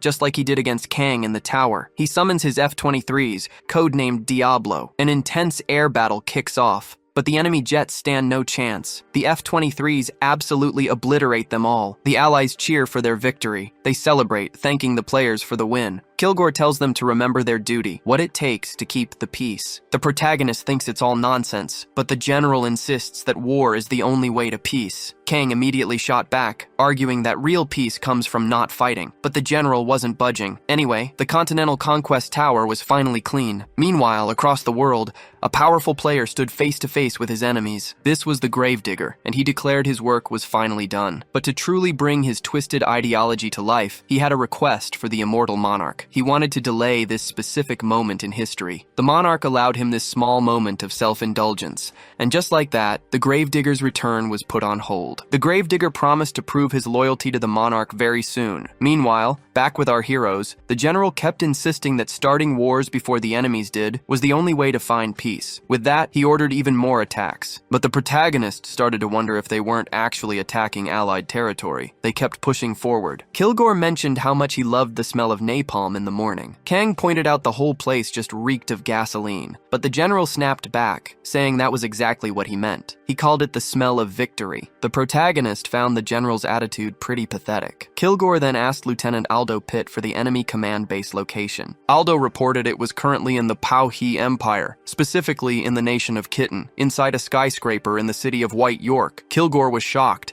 asking if the very heart of the Alliance had become an enemy command base. Aldo confirmed it, adding that even the crest of Liberty had been replaced with their Governor-General's statue. This news sent the general into a furious rage. He declared he would tear down that statue himself. As they tried to advance, they hit a roadblock. The 3rd Occultist Battalion, the Pauhi Empire's elite team, was ready for an ambush. Kang stepped forward, saying he would handle this. Kilgore quickly decided they would take a detour and head straight for the enemy command base. But the necromancers weren't going to let them leave that easily. The protagonist saw the situation and called Blackie to help in the battle. However, the cat refused to devour these zombies, claiming they tasted bland. Kang realized these zombies were actually detainees from a detention center, transformed into undead. Now he understood their teeth gnashing. He wondered aloud why the world had so many madmen. But his cat quickly told Kang he wasn't one to talk. Blackie asked if what the protagonist did was any different from what these people did. Kang tried to argue back, insisting their actions were completely different. Blackie simply stated that humans just made their lives more complicated. Kang eventually agreed that humans were indeed different. Anyway, he decided to take on the zombies by himself. He charged into battle alone. His system pops up an alert. A zombie fungus is now on his weapon. Kang keeps slashing away at the undead. Soon, the zombies he hits suddenly turn on their masters, shooting the very necromancers who summoned them. The cultists try to run, try to hide,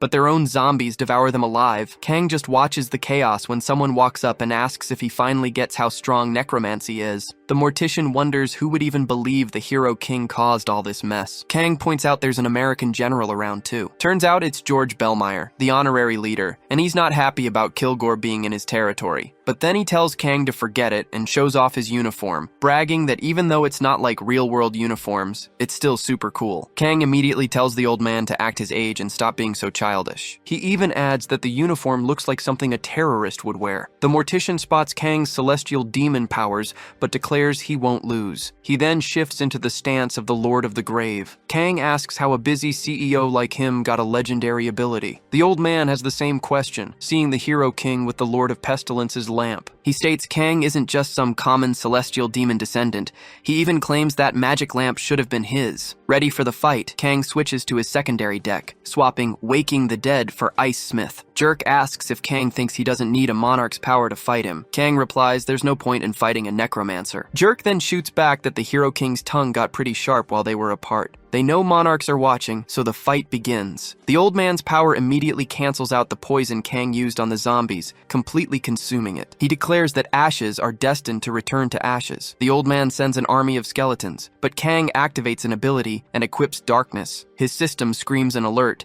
Kang's evasion and dexterity just shot way up. Jerk knows he's up against someone resistant to darkness. He also knows his skeletons aren't that strong, but claims he can see everything from his spot. He even argues necromancers aren't bad in close combat, but as he attacks, he realizes Kang used an illusion spell. The ice sword, though, is very real. Kang tells him that what he sees isn't everything. Kang figured the old man trusted invisible beings and wants to test that out. The old man gets totally annoyed, wondering why he, of all people, had to run into the hero king. He really thought it was foolish to waste such a rare chance. Next time, he'd definitely win. But then, a strange feeling hit him. He quickly realized there might not be a next time. He doubted himself. Players weren't supposed to really kill each other inside the tower, right? But the doubt just ate at him. The old man screamed in pure despair. His system suddenly flashed a warning. The immortal monarch had blocked York's path out of the tower. Meanwhile, our protagonist, Kang, was totally mocking the defeated monarch. The immortal monarch standing among the other monarchs took a huge hit. Kang felt a real thrill seeing the other monarchs react. Then his system popped up. He had cleared the alternate history of the tower, and for that, he received a new accessory, the Executioner's Pledge. Some time passed, and Kang finally headed home. News of his crazy achievements had already spread everywhere. Kang even gave an interview with the general, telling everyone he just had to answer the call for help from such an important person. He also used the chance to send a message directly to York, asking if York had to find help just to compete against hero Kang. Meanwhile, York was watching Kang's provocations and absolutely fuming. He immediately ordered his assistant to send a message to Mr. Lee, the person they'd talked to before. York told him he'd need to visit South Korea very soon. Back at the interview, Kilgore finally told Kang to shut up. Kang just casually apologized, saying he just had a bad habit of not staying quiet in front of the cameras. But then, the reporters wanted to hear from the general too. The general declared that as a true patriot, he had only one thing to say: country above everything, and God above all. Of course, Kang never missed a chance to get under his skin. But then, a few serious-looking men walked up to Kang and invited him to come along. Kang quickly figured they had to be from the CIA. They flashed their badges, so Kang straight up asked if they were even real. Kilgore confirmed they were. Kang then pointed out that their lives usually depended on keeping things quiet. Was it really okay for them to just show their faces like that? One of the agents told Kang to stop messing around and just cooperate, but Kang flat out refused. He said his boss told him never to follow strangers. He even added that he'd rather follow Kilgore than the CIA. However, the agents quickly grabbed him and took him away by force. Kilgore quickly told everyone this was just for Kang's safety,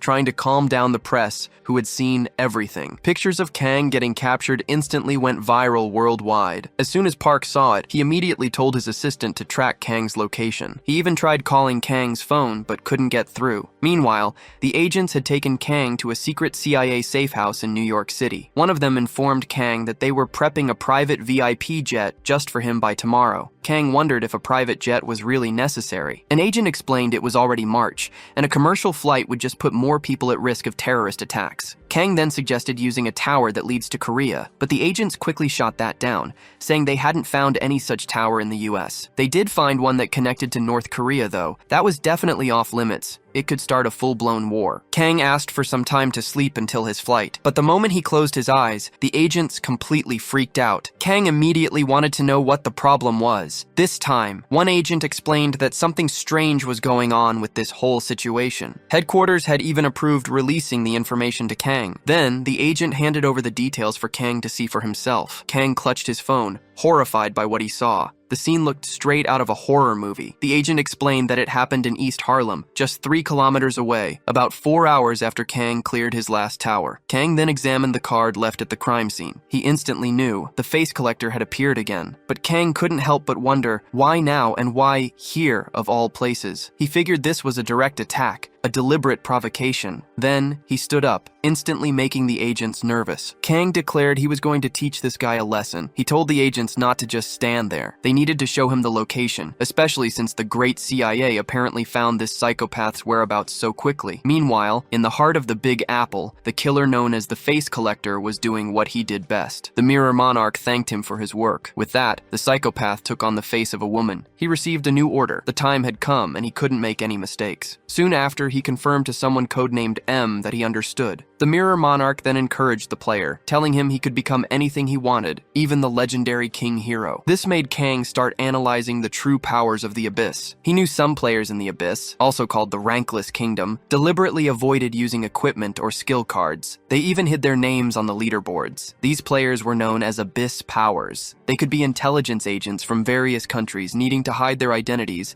or special operations forces. Or, even worse, they could be criminal players in hiding, just waiting for the chance to commit more crimes. The Collector was definitely one of these, infamous for killing many people from the Heavenly Kingdom. Kang thought to himself that if he'd known they would meet like this, he would have definitely asked that woman for more details. It suddenly made sense why they had called him to the tower connected to the USA. It was all a setup. They wanted to put Kang and the Collector in the same place. After some time, they arrived at the location. Kang walked through the streets, quickly realizing the agents had blocked off the entire area. But right off the bat, Kang just knew the killer wasn't there. Kang arrives at the photo location. He makes it clear he's no detective. His job is fighting, so he questions why he's even there. But then one of the agents steps forward. He pulls out a mask, a skin mask, and calmly places it onto a previously sliced, lifeless face. And just like that, the body stands up. Not just that one, but every single body around starts to rise too. Kang immediately demands to know what this guy thinks he's doing. The agent just throws the question back, asking Kang what he thinks. More agents begin donning their own skin masks. The lead agent then reveals the truth. This whole setup was a calculated trap,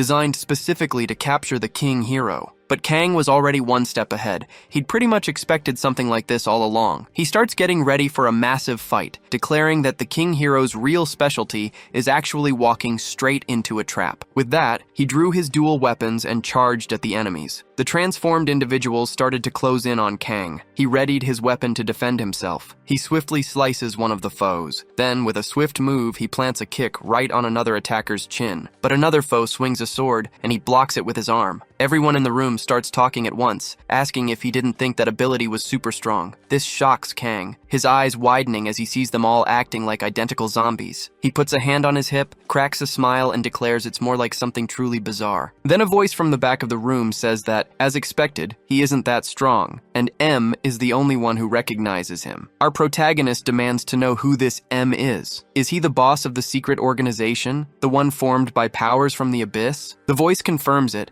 adding that even without their leader, they've already taken down countless Celestial Realm players, just like him. Kang pulls out a dagger, admitting that taking down this enemy might be a bit of a hassle. Just then, one of his opponents snaps their fingers. The entire environment starts to shift magically. The voice tells him not to worry. Now they're in a completely different place. It looks like a coliseum or something similar. Kang immediately recognizes it as a barrier ability, one that creates a subspace. With a look of disgust, he mutters that it seems the face collector truly planned this whole thing out. The enemies charge at him, but our guy stays cool. He can't believe the face collector actually planned to take out the hero king. He spins around, blocking every incoming attack with instantly formed ice shields. And he starts blasting away at them with a pistol. Kang remarks that the world is practically ending, and this guy still wants to play the big bad villain. It's like this guy doesn't even see how hard Kang is fighting to maintain world peace. He just blasts an ice projectile right into an opponent's face. Kang keeps firing, his expression now irritated, completely out of patience. The relentless enemies keep coming, but Kang takes them down one by one with his ice bullets. Suddenly, a man with a sharp suit and a fringe covering one eye appears in the corner. He asks what the big deal is. He slowly approaches, walking past the frozen enemies, asking if this isn't entertaining. For him, the real fun is watching the world burn. He gives a sadistic smile, then uses his hands to smash the ice head off one of the frozen men. He wants to see the chaos of the first season's towers, the endless screams, and every street burning to dust. They all want that, but it's not why they're here to kill Kang. The villain pulls a piece of skin from the decapitated ice sculpture's face. He places the skin piece on his own face, then tells Kang to pay attention, calling him a hero wannabe punk. The villain's face begins to shift, and with an evil grin, he says the world will carry on just fine, even without its hero. He asks Kang if he really thinks the world revolves around him, if he's its sole guardian. Kang's expression turns serious, but then the villain adds that this world isn't one that would end so easily, even if the hero king disappeared. As he says this, some of his cronies start charging up a dagger with energy, because if one hero king falls, a new one will just appear. With that said, all the enemies surge forward to attack Kang, but Kang skillfully dodges the sword strikes, leaning his body back. The villain then gets an idea. He'll rip off Kang's face himself and become the hero king. Kang's voice is firm. He calls the guy worthless trash, a noob who never even made it to a season's boss raid. He then unleashes overwhelming energy, spreading his arms wide. All the nearby enemies go flying, ripped apart or sliced to bits. Because of that, Kang thinks the guy shouldn't talk with such arrogance and conviction. The opponent counters that he only skipped the raid because there's no reward at the end of the season. In his opinion, only idiots participate in that crap. Kang tells him if he thinks the world would be fine without him, then it's time for Kang to drop some facts on him. A fact about the Hero King is this: there's only one in the entire universe, and he's standing right here. As he charges a blue energy ball in his hand, he states a fact about Earth. Then, he hurls this energy at the enemy. He finishes by saying the Earth revolves around him. So, the conclusion is clear. The day Kang ends will also be the day the planet ends. After the protagonist's strike, the villain is partially frozen. He starts cursing at Kang. Now the protagonist slowly approaches his opponent's frozen body. He then reveals a fact about this psychopathic maniac. Compared to Kang, the guy is nothing. Kang's hands are frozen into a spear shape, and he wears a sadistic look. Kang then uses this icy spear to strike his opponent right in the abdomen, piercing through him. The guy forgot his place, just because a stupid nickname like Abyss Power went to his head. But our boy has a strong opinion about the Abyss. He believes it's empty, with no power whatsoever in that wasteland. But to Kang's surprise, the enemy's body, which he just defeated, shatters into countless shards of flying glass. Kang's eyes widen at the sight. He then spots a silhouette at the back of the Colosseum. It's the enemy, now possessing a girl with long pink hair. He declares he won't hide his power anymore and plans to take Kang's face. Kang just smirks, asking if the guy really wants his face. He then drops more truth bombs about this psychomaniac. He needs to get beaten up a lot more to learn some manners. The villain quickly moves in on our hero, daring him to try and land a punch. His eyes glow with dark energy as he boasts that Kang's little tricks are super easy to avoid. But as he's talking, all his limbs suddenly separate from his body. He collapses to the ground in shock, face planting and wondering what just happened. A cutting web did the trick. Kang tells him he thought the villain already knew that when you're hunting, you always hide your trap. Kang kneels by his opponent, asking how it feels to get clobbered by the same tactics dark players usually use. He might have cowardly and idiotically beaten some Celestial Kingdom players, but he shouldn't have thought that made him genuinely skilled. The female face rips off, revealing the villain's true look. Kang explains those players just weren't used to killing humans. Those were people who should never have lost to trash like him. Now with black eyes and red irises, our protagonist thanks the villain for showing up right in front of him. He starts forming an ice weapon in his hand. Kang mentions he's not sure if the villain knows this, but the hero king. But before he can finish his sentence, a scarlet aura suddenly takes over his entire body. An explosion rocks the building they're in. People on the street scatter, scrambling for cover. Police and special ops agents sprint towards the building. They're yelling, trying to find the hero king. But when they finally get inside, every single agent stops dead. They're absolutely stunned. The place is a disaster zone. One agent immediately yells at Kang, ordering him to put his hands up. Kang, his voice firm, just asks if they might be a little late to the party. The blonde agent, still wearing his sunglasses, is clearly terrified. His voice is shaking as he repeats the order, hands where he can see them, but then a hand grabs the agent's gun. The person tells him to calm down and step back. It's General Kilgore, and he demands to know from Kang what the hell just happened here. Kang explains the villain had lured him into a trap. He says the face collector was waiting, so Kang just did his job and sent him straight to hell. Even with the body completely trashed, Kang believes the real CIA can still identify him, but the general seems a bit suspicious, wondering if this really is the face collector. Kilgore explains that the CIA reported Kang was the one who used the barrier technique, but Kang immediately protests. He tells Kilgore he was captured and led into a trap right after leaving the tower. He says they shouldn't even dare bring up that barrier. Kang completely loses it. He blasts Kilgore, calling him an idiot who can't even recognize a spy who probably already ran off. This really ticks off the general. Or maybe, Kang thinks, General Kilgore is also involved in this whole mess. He channels his ice energy, drawing his sword closer. Kilgore watches Kang silently, a worried look on his face. Kilgore puts a hand to his head. He asks Kang if he seriously thinks he would send the face collector after him. Kilgore says that's so dumb, it's unbelievable. Kang sighs. He gets it, that makes sense. As they leave the building, Kang asks if he can go home now. Some CIA guy promised him a private jet. Later, at a small airport, a plane waits on the tarmac. Kang steps off the plane, arms wide, greeting Mr. Park, who's there to meet him. Kang immediately teases his friend, asking how he deals with so much hair loss. Mr. Park shoots back that some crazy idiot causing trouble every single day is the reason for it. Kang puts on his best pitiful face. He just sent a villain to hell for humanity's sake, he argues, so this is how he deserves to be treated? Mr. Park just hugs him. He mentions the media is already buzzing about it, but Kang bets they're just spreading nonsense again. News reports flash. Kang Yusung gets all the credit for defeating the face collector with a legendary performance. Everyone's asking if he's truly the king of heroes. It's night, and our protagonist finally gets to relax in his apartment. He sips a drink from a can, staring thoughtfully at the horizon. It's already March, and Kang has a bad feeling. Those jerks seem completely unconcerned. He checks his phone, scrolling through a news page about the Hero King's feats. Kang remembers a past warning. Someone told him that people could be exposed to terrorist attacks and asked for understanding. He also recalls a conversation with Mr. Park. They talked about players' abilities growing stronger and how some squads in Russia were already waging war against each other. So he opens his status window, then his equipment, and finally, his inventory. He taps his chin, wondering if it'll finally open this month. He's talking about the level 8 tower. Back in Season 1, a boss appeared there. Then in Season 2, the tower broke, wiping out parts of the world map. Now, our hero hits the accept button on the screen. He gets an executioner's oath ring. This is heroic level gear that hits enemies with a reveal weakness debuff 3 times. The kid is totally surprised. The Death Monarch's gifts are seriously good. Maybe it's because the Death Monarch really enjoyed seeing the immortal monarch get humiliated. Since he's already on a roll, he decides to open a card pack. The Hero King has 7 random card packs. He opens them all using his Frost Kai attribute, but nope, all the cards are completely normal, nothing special. He feels pretty unlucky. He looks at his frozen weapon. He knows Frost Kai skills get a buff when paired with the Ice Blacksmith. A notification pops up, asking if he wants to open 3 specific attribute card packs, but he shakes his head. He's not feeling lucky today. Kang is level 58. He dominates the Infinite Labyrinth, holds legendary titles,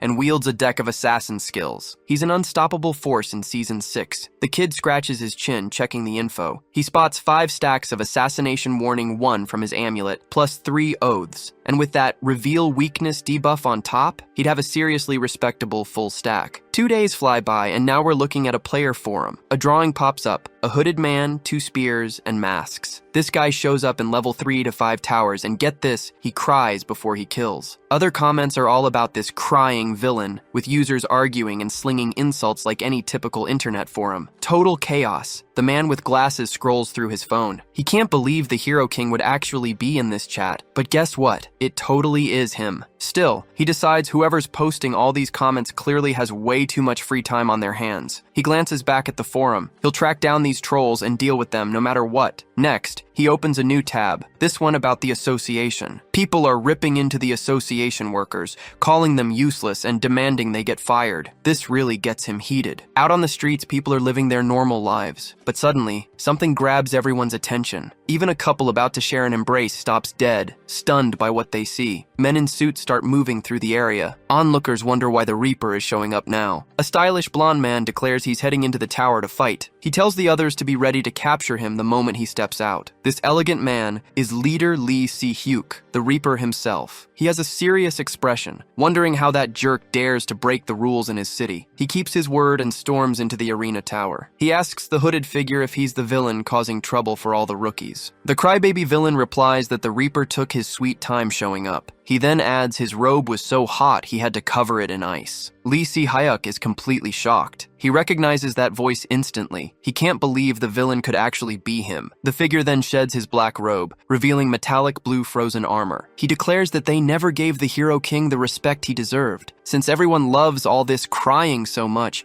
he'll give them exactly what they asked for, just like all those comments online. The Reaper gets visibly nervous. His voice trembles as he tells him to calm down, explaining they only wrote those things because their bosses ordered it. The Ice Knight lifts his mask, asking if the comments were true. He then reveals his true identity as the Hero King, confirming what the blonde guy already suspected. Without his armor, the protagonist reveals his true form and starts charging an energy ball in his hand. He has no reason to go easy on his opponent, and his eyes glow fiercely. Lee Si-hyuk claps his hands over his mouth, desperate and drenched in sweat from pure fear. Kang starts crying dramatically, just like everyone talked about. Then he throws his ice spear, piercing straight through his opponent. He wins the first battle and exits the tower, only to walk straight into an ambush set by the Reaper's men. They shout orders to stop him from escaping. Kang just laughs it off, watching the association members ask if they're having another day of acting like doormats. All the men look totally shocked to see that the much-talked-about villain was actually the Hero King. The Reaper shouts that regulations forbid high-level players from chasing low-level ones. But the protagonist points to himself,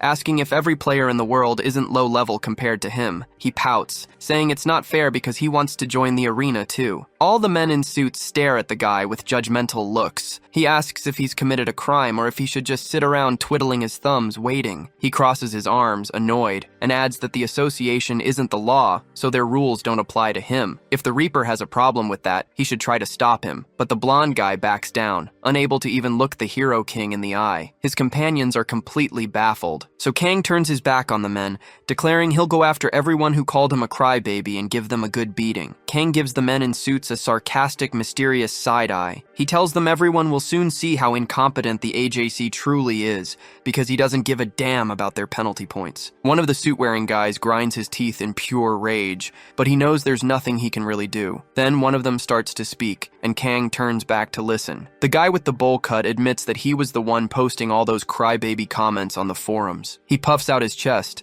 gathering what little courage he has, and dares the Hero King to come after him first. His boldness inspires the others. They start shaking, but then also admit they posted comments on the forums. One of them screams that he even said Kang was begging for milk and that the crybaby king was totally worthless. The Reaper slowly stands up, cursing his companions. Together, they declare that today the Reapers will team up to stop this crybaby villain. Kang looks at their stubborn determination with disdain and simply asks if they're having fun. They head into the arena tower. Night falls, and before long, they're already coming back out. Kang waves goodbye to his opponents, thanking them for the points. He tells them he'll put those new skill cards they gave him to good use. Back home, Kang checks his notifications. He mentions that the card he just won will let him finally complete his second deck. But as he's reviewing his decks and cards, something suddenly interrupts him. He starts getting teleports right to the throne of the end. The surprised boy yells out in shock. He floats through an endless galaxy of stars, his body feeling light. Then he reaches a place with a strange energy and starts to descend. The area is super dark, lit only by an aura of energy surrounding him. But soon, the true nature of the place reveals itself. He is standing amidst a group of hooded figures, and they welcome him. The boy gulps. He realizes he has arrived at the throne of the end, the place where all 999 monarchs gather. With a serious look, he asks the monarchs why they summoned him. A golden light flares in front of our hero, surprising him. From the light, a hooded man in golden robes appears, telling him that as the game's monarchs, they want to apologize. The masked man then extends a hand to him. Kang just smiles, telling them there is so much they should apologize for, he has lost count. The monarch explains that when Kang fought player Gyork, he had already completed that tower. Kang only stayed in that world because he got a temporary blessing that allowed him to remain. Kang listens intently and asks for more details about this situation. The monarch explains that this blessing happened because all the monarchs agreed. They desperately wanted to watch the duel. However, that monarch interrupted the fight and took the Undertaker out. The other monarchs were furious about this, and that immortal monarch faced heavy criticism for spoiling all the fun. At the trial, he claimed Kang's sword nullified the rule against killing players inside a tower. He even suggested Kang might have killed someone. The monarch stated his actions were to uphold the rules, but the Hero King defended himself, insisting he would never kill a player inside a tower. However, the man shot back, saying the chances of that happening weren't zero. This surprised Kang. After all, our protagonist had earned the title of Monarch Slayer for a reason. Worried, Kang then asked about the decision made at their meeting. Out of 999 monarchs, 995 ruled the immortal monarch innocent. Kang scratched his head, wondering why he was even there if everything was already settled. The hooded figure explained the problem. One superior monarch had found the immortal monarch guilty. Because of this, the immortal monarch faced severe punishment for his crime, so he had to face the consequences of his actions. And Kang would also receive an opportunity for compensation. The hooded man gave our protagonist a sinister look. Kang then asked if this opportunity was the compensation they mentioned. As he answered, a golden glow filled the room. The man told Kang that everything happening in the game, as always, was because of him. Suddenly, the Hero King was teleported to the immortal monarch's tower. This place had a special condition. If you died inside, you'd only be sent outside. Apprehensive, Kang realized he hadn't managed to change his build settings. If this compensation meant a raid on this tower, he was in big trouble. But then he noticed there was no raid at all. Annoyed, Kang threw up his arms and yelled, asking what he was supposed to do now. But a voice called out to him. Surprised, he looked behind him, trying to find where the voice came from. The voice insisted it was down below. Kang crouched but saw no one. The voice called out again. The boy's a bit wary, but the voice asks if he's a player. He confirms it. That voice tells him it's seen countless players come and die here. So, he should know this place is seriously dangerous. Then it offers to help him. But our hero is already on guard, instantly gripping his ice sword. An ice blast erupts, sending a skeleton head flying. The voice screams, asking if he's trying to rip its head clean off. Kang grabs the head in his hand, wondering if a talking skull isn't a bit too super cliche for an RPG. That makes the skull burst out laughing. It grins, welcoming him to this world where death just doesn't stick. But the boy gets confused. If he can't die, then how does he ever get back to the outside world after a defeat? The skull explains that technically, you do die. But no matter how many times it happens, everyone always revives at midnight. And for the skull itself, it always revives with its head buried in the sand. To Kang, that makes absolutely no sense. This whole situation is thanks to the local ruler, the great immortal emperor. He offered this entire world as a sacrifice. To become a monarch, you have to sacrifice what you love most, and that's exactly what he did. He loved his empire more than anything. So, an endless curse fell upon this world, making death impossible. Kang thinks the emperor just loved his own life most of all, but instead of debating that, he decides he wants to talk about the rewards he can find around here. If that's what he wants, the skull advises him to hit up the imperial palace. It's loaded with treasures. Plus, there aren't any guards, since no one bothers with those rewards anymore. Kang spots a time-worn castle in the distance. An army of skeletons is marching closer. He asks what's going on. The skull replies that these are just friends here to make things less boring. It even adds that it was a pleasure to meet Kang, but our hero sees this as a massive experience farm. So, he calls his companion Darky, and they both charge straight into the enemy. The battle rages, and Kang keeps earning experience. He levels up super fast. It's like a walk in the park for Kang. He's calmly having a blast, racking up all those battle gains, but then the sky starts to darken. He looks up. On this battlefield, now littered with bones, the boy realizes it's almost midnight. All the skeletons he just defeated start to vanish. Then, like magic, they all reappear. They're grouped up again,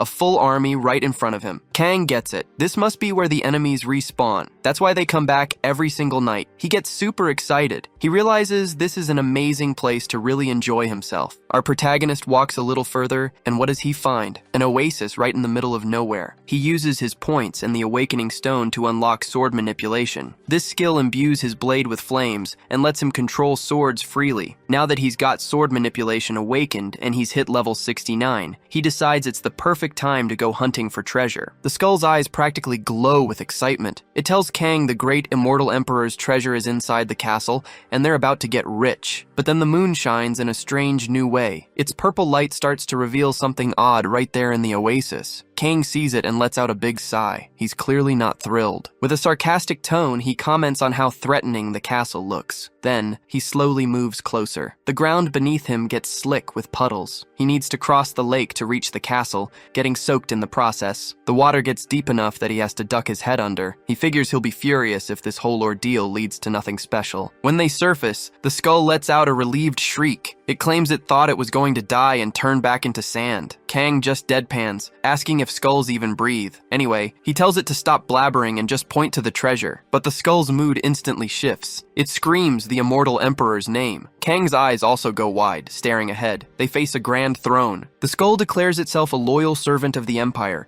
and proudly states it brought a tomb raider right to him. The imposing throne radiates a sinister energy. A massive sword is plunged into the ground directly in front of an armored knight who sits perfectly still. Suddenly, the immortal emperor's eyes flicker to life, glowing sky blue. He's awake! Kang shoves the skull aside, ready for a fight. This guy, the immortal emperor, is no joke. He's got top-tier combat skills and is a high-level necromancer, but it seems the emperor is just an empty shell. Kang activates his Curtain of Absolute Darkness equipment skill. With his twin swords, Kang charges the emperor. The emperor, in turn, grabs his own colossal sword. Then, a purple light blasts from the emperor's sword, unleashing a powerful gust of wind that shoves Kang back. The emperor's sword attack fills the entire room with that eerie purple light. The battle is officially on. With his free hand, the immortal emperor starts channeling a ball of purple energy. Curses fly Kang's way. Kang grips his sword tight, desperately wishing he'd swapped out his skills earlier. He hadn't prepared, and he knew this fight would be a tough grind. Meanwhile, Kang starts prepping some skills. He focuses, then unleashes a spell at his opponent. This hits the immortal emperor with several debuffs. The emperor stumbles for a moment, reeling from the impact, but not for long. He quickly recovers and charges Kang again. Dodging his enemy's assaults,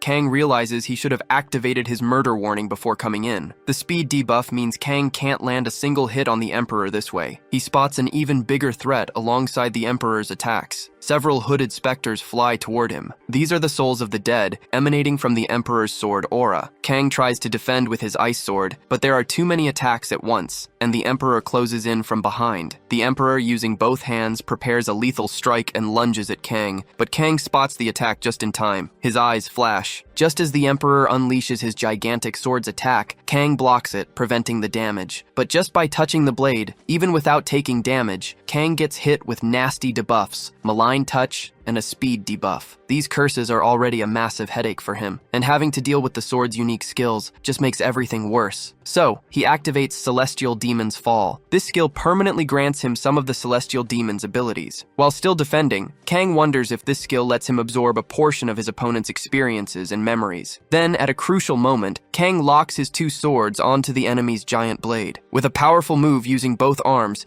he shoves the Emperor backward with incredible force. Now, with his eyes glowing and an aura shimmering from his swords, Kang looks much more confident. He starts seeing scenes from a past era flash through his mind. A young boy training with an enormous sword. These are the memories of the great immortal Emperor himself, transferred to Kang during their intense fight. But the Emperor gives no quarter. He instantly prepares another strike, raising his massive sword again. Kang already sees that exact same attack in the memories he just absorbed. His precious skill is working just as he hoped. With a confident smirk, Kang now has even more tools to dominate this fight. Every time he clashes blades with a strong opponent, he can dissect and absorb all their techniques. Defending and countering has become much easier for Kang. He even asks his opponent what his next move will be. He's already learned all the Emperor's attack patterns by now. The Emperor reels from the push. Kang flies in, readying a deadly attack. His sword streaks across the opponent, glowing blue, but the enemy's blade lands a hit on him too. Both crash to the ground instantly. The knight's heavy armor makes a thunderous impact. Kang watches the battle's aftermath with pride. The body struck by his sword begins to disintegrate. Kang hangs suspended, sword in hand, above the defeated opponent, but his sword's frozen blade shatters. He crashes down, both feet landing directly on the enemy's head. This applies the death mark keyword to the opponent, finally completing his mission. He hits the opponent with the weakness revelation debuff 5 times, reaching its limit. But the immortal Emperor's body starts to float, emitting a dark energy. A man with long white hair and a beard stares at his hands, declaring he doesn't want to die. But a young woman gently covers him with a cloth. She tells him not to worry, promising that if he does as she says, not even death can touch him. Kang witnesses the entire scene and recognizes that voice, but that's not important right now. He regains his composure and starts charging energy in his hand. The Emperor's face appears from behind his shattered mask. It's a skeleton! Kang decides to finish this quickly. He's making sure the Emperor can't ever revive again, but a suffocating, desperate voice echoes,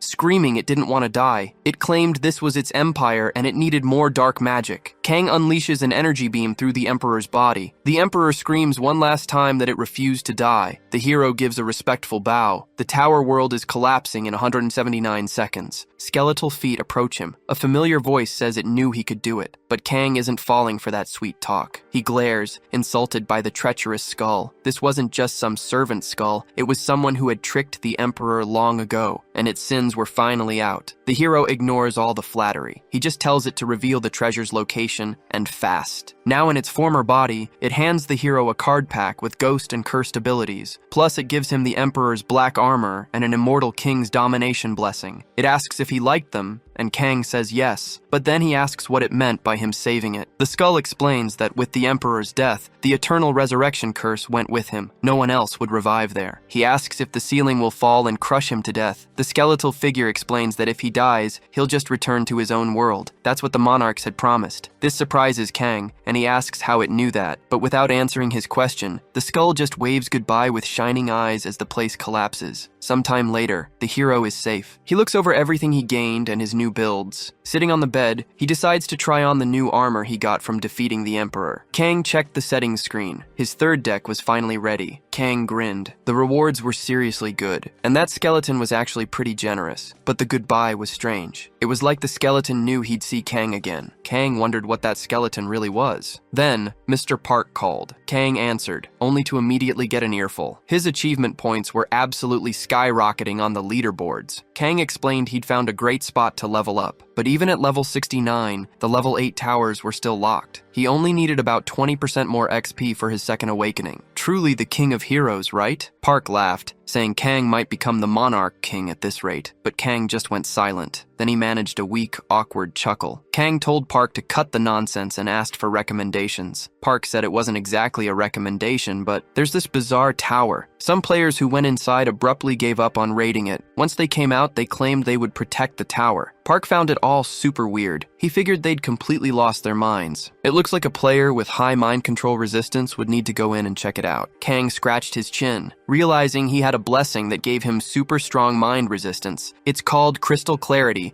and boosts his mental strength by 108 points. So Kang asked for the tower's name. Kang decides to head for the Tower of Peace, rocking his brand new armor. As soon as he arrives, something immediately catches his eye. The place looks like a totally normal, peaceful village, bustling with kids and families on the streets. But here's the twist. The raid objective is to slaughter everyone. Talk about messed up. Suddenly, a voice calls out to Kang. A group of hooded old men in long robes are standing there, staring him down. Kang whips around, his face completely serious. But the men just welcome him, and Kang even notes how peaceful the place seems. The bearded old man keeps his serious expression, but agrees with Kang. Then he tells Kang that he must be there on the Monarch's orders to kill them all. Kang doesn't even flinch at the old man's words. He gears up, putting on his full armor, helmet included. Then he asks what they'd do if he had come with that objective. The old man explains that no one there can stop him. The village is full of the elderly, children, and widows with their kids. Suddenly, the peaceful villagers start gathering, begging Kang to spare them. People drop to their knees all around him. Even a young woman cradling a tiny baby kneels and pleads for mercy. Kang tightens his grip on his twin swords, just watching them all beg. Kang realizes this isn't just any tower world, it's a level 7 tower, which means it's incredibly tough. He asks them why the monarchs want their lives sacrificed. The elder explains that evil gods don't need reasons to crush them. It's like stepping on a spider, you just do it. Our hero looks suspicious. He steps closer, stating that monarchs, especially gods, must have better things to do. With a serious look, Kang tells them to cut the analogies and games. They won't work. The elder bows, asking if it truly has to come to this. Kang's voice is firm as he says yes. Kang charges forward, his sword drawn. He yells that he also has a world to protect. The elder blocks his strike with a surge of magic. The elder's true identity is revealed, a fallen angel. Kang already suspected he was in disguise. Kang asks if they really know the Light Monarch's temperament. He'd never let the Light Protectors off the hook after they betrayed him. The angels yell back, claiming the Light Monarch ordered them to kill innocent humans. Our protagonist questions if they're defying orders to protect these people. The angels confirm his suspicion. Kang fixes his gaze on the angel in the center, asking if he's the leader. The angel remains silent. With a grave expression, Kang just stares the angel down. Kang isn't under any mind control. His skill protects him. His sight, hearing, and smell are all perfectly normal, so it's not an illusion either. He grips his sword tight and points it straight at the angels. The boy is confused. If helping the Monarch of Light commit a massacre is a tough level 7, he wonders how hard it would be to side with these guys. Then an angel breaks the silence. It asks Kang if he actually thinks his actions,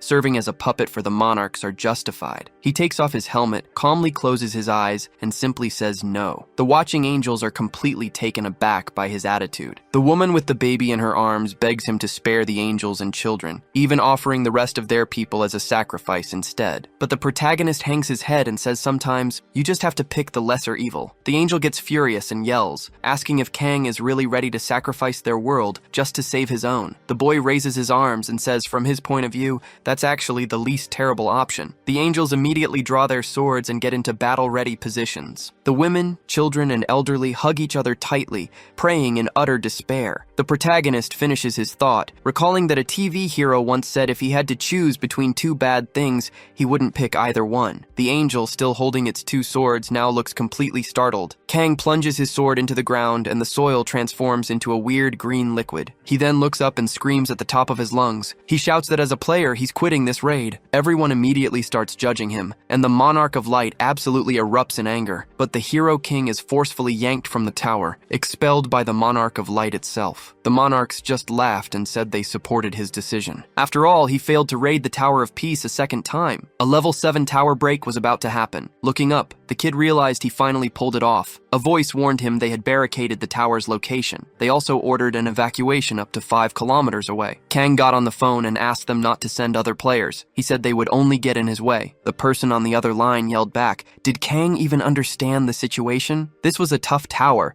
and he hadn't even gone through his second awakening. But Kang shot back that he had faced monsters and ended wars. He'd killed all kinds of things inside towers. Mr. Park, exasperated, then asked why he didn't kill everyone inside the tower he just left. Kang just smiled, unsure how to answer. He simply agreed with Mr. Park. The kid looked down, a worried frown on his face. He wondered why he couldn't kill them. He told himself he should have just killed them all at once. Park told him the situation had spiraled far beyond what he could handle anyway. Then Mr. Park hung up, leaving a tense silence. Kang geared up in his armor, putting away his phone. He felt the atmosphere shift around him. The tower break was about to begin. An angel appeared, sword in hand, as several more soared across the horizon. The countdown started. Our protagonist summoned his 2 swords from the ground. The angels chanted their mantra. The enemy would pay for their sins through light. Several of them surged toward the hero. Kang watched his enemies approach. He wondered if 5 kilometers would really be enough. The game Monarch gives the Light Monarch a serious warning, then conjures a barrier for a fair fight. The Light Protector faction can't leave the area until Kang Yusung is dead, so our hero activates a temporary Shadow Wings buff. It affects him and any entities he summons. Now he's rocking heavy armor and wings. He says it gives him an old man vibe, but he takes flight and summons his army of the dead. An epic battle erupts between angels and armed skeletons, filling the sky with their clash. Meanwhile, our hero faces one of the angels from that army in a fierce sword fight. This will be a tough challenge for our fearless protagonist. The battle rages on. Many bodies already litter the ground. Our protagonist holds his swords firmly, showing his perseverance. His eyes glow. He radiates confidence. The angel fighting him refuses to give up and attacks again. Then another angel nearby decides to join the fray. Now our hero has to deal with 2 powerful angels at once. The boy thrusts his sword into the ground, causing a flash of light. He unleashes cadaveric explosion, blowing up nearby corpses for massive damage. But some angels manage to shield themselves with their wings. The immortal king's aura boosts the surrounding undead. They level up, get back on their feet, and grab their weapons. And the great death-purging immortal emperor's general's black armor powers up the undead's weapons even more. Our hero also has access to a ton of buffs and poisoning skills. Despite all that, the attacking angels are still going strong, so Kang enchants his blade with the Locust Swarm skill. He also commands his deck to swap out 3 of his active cards. He switches his class from Cursed Sorcerer to Black Magic Assassin. His Cursed Synergy gets cancelled, and the Assassin Synergy activates instead. With a gesture, he activates Charlotte's Web, letting him see his locusts charge forward. The insects quickly swarm and strike the angels. But these aren't just regular bugs. They deal way more damage than anyone expected. Still, a few angels remain untouched and launch their own attack. Our hero counterattacks, charging right back at them. He unleashes sword slashes that land directly on his foes. The fierce, destructive battle rages on as the sun begins to light up the horizon. Suddenly,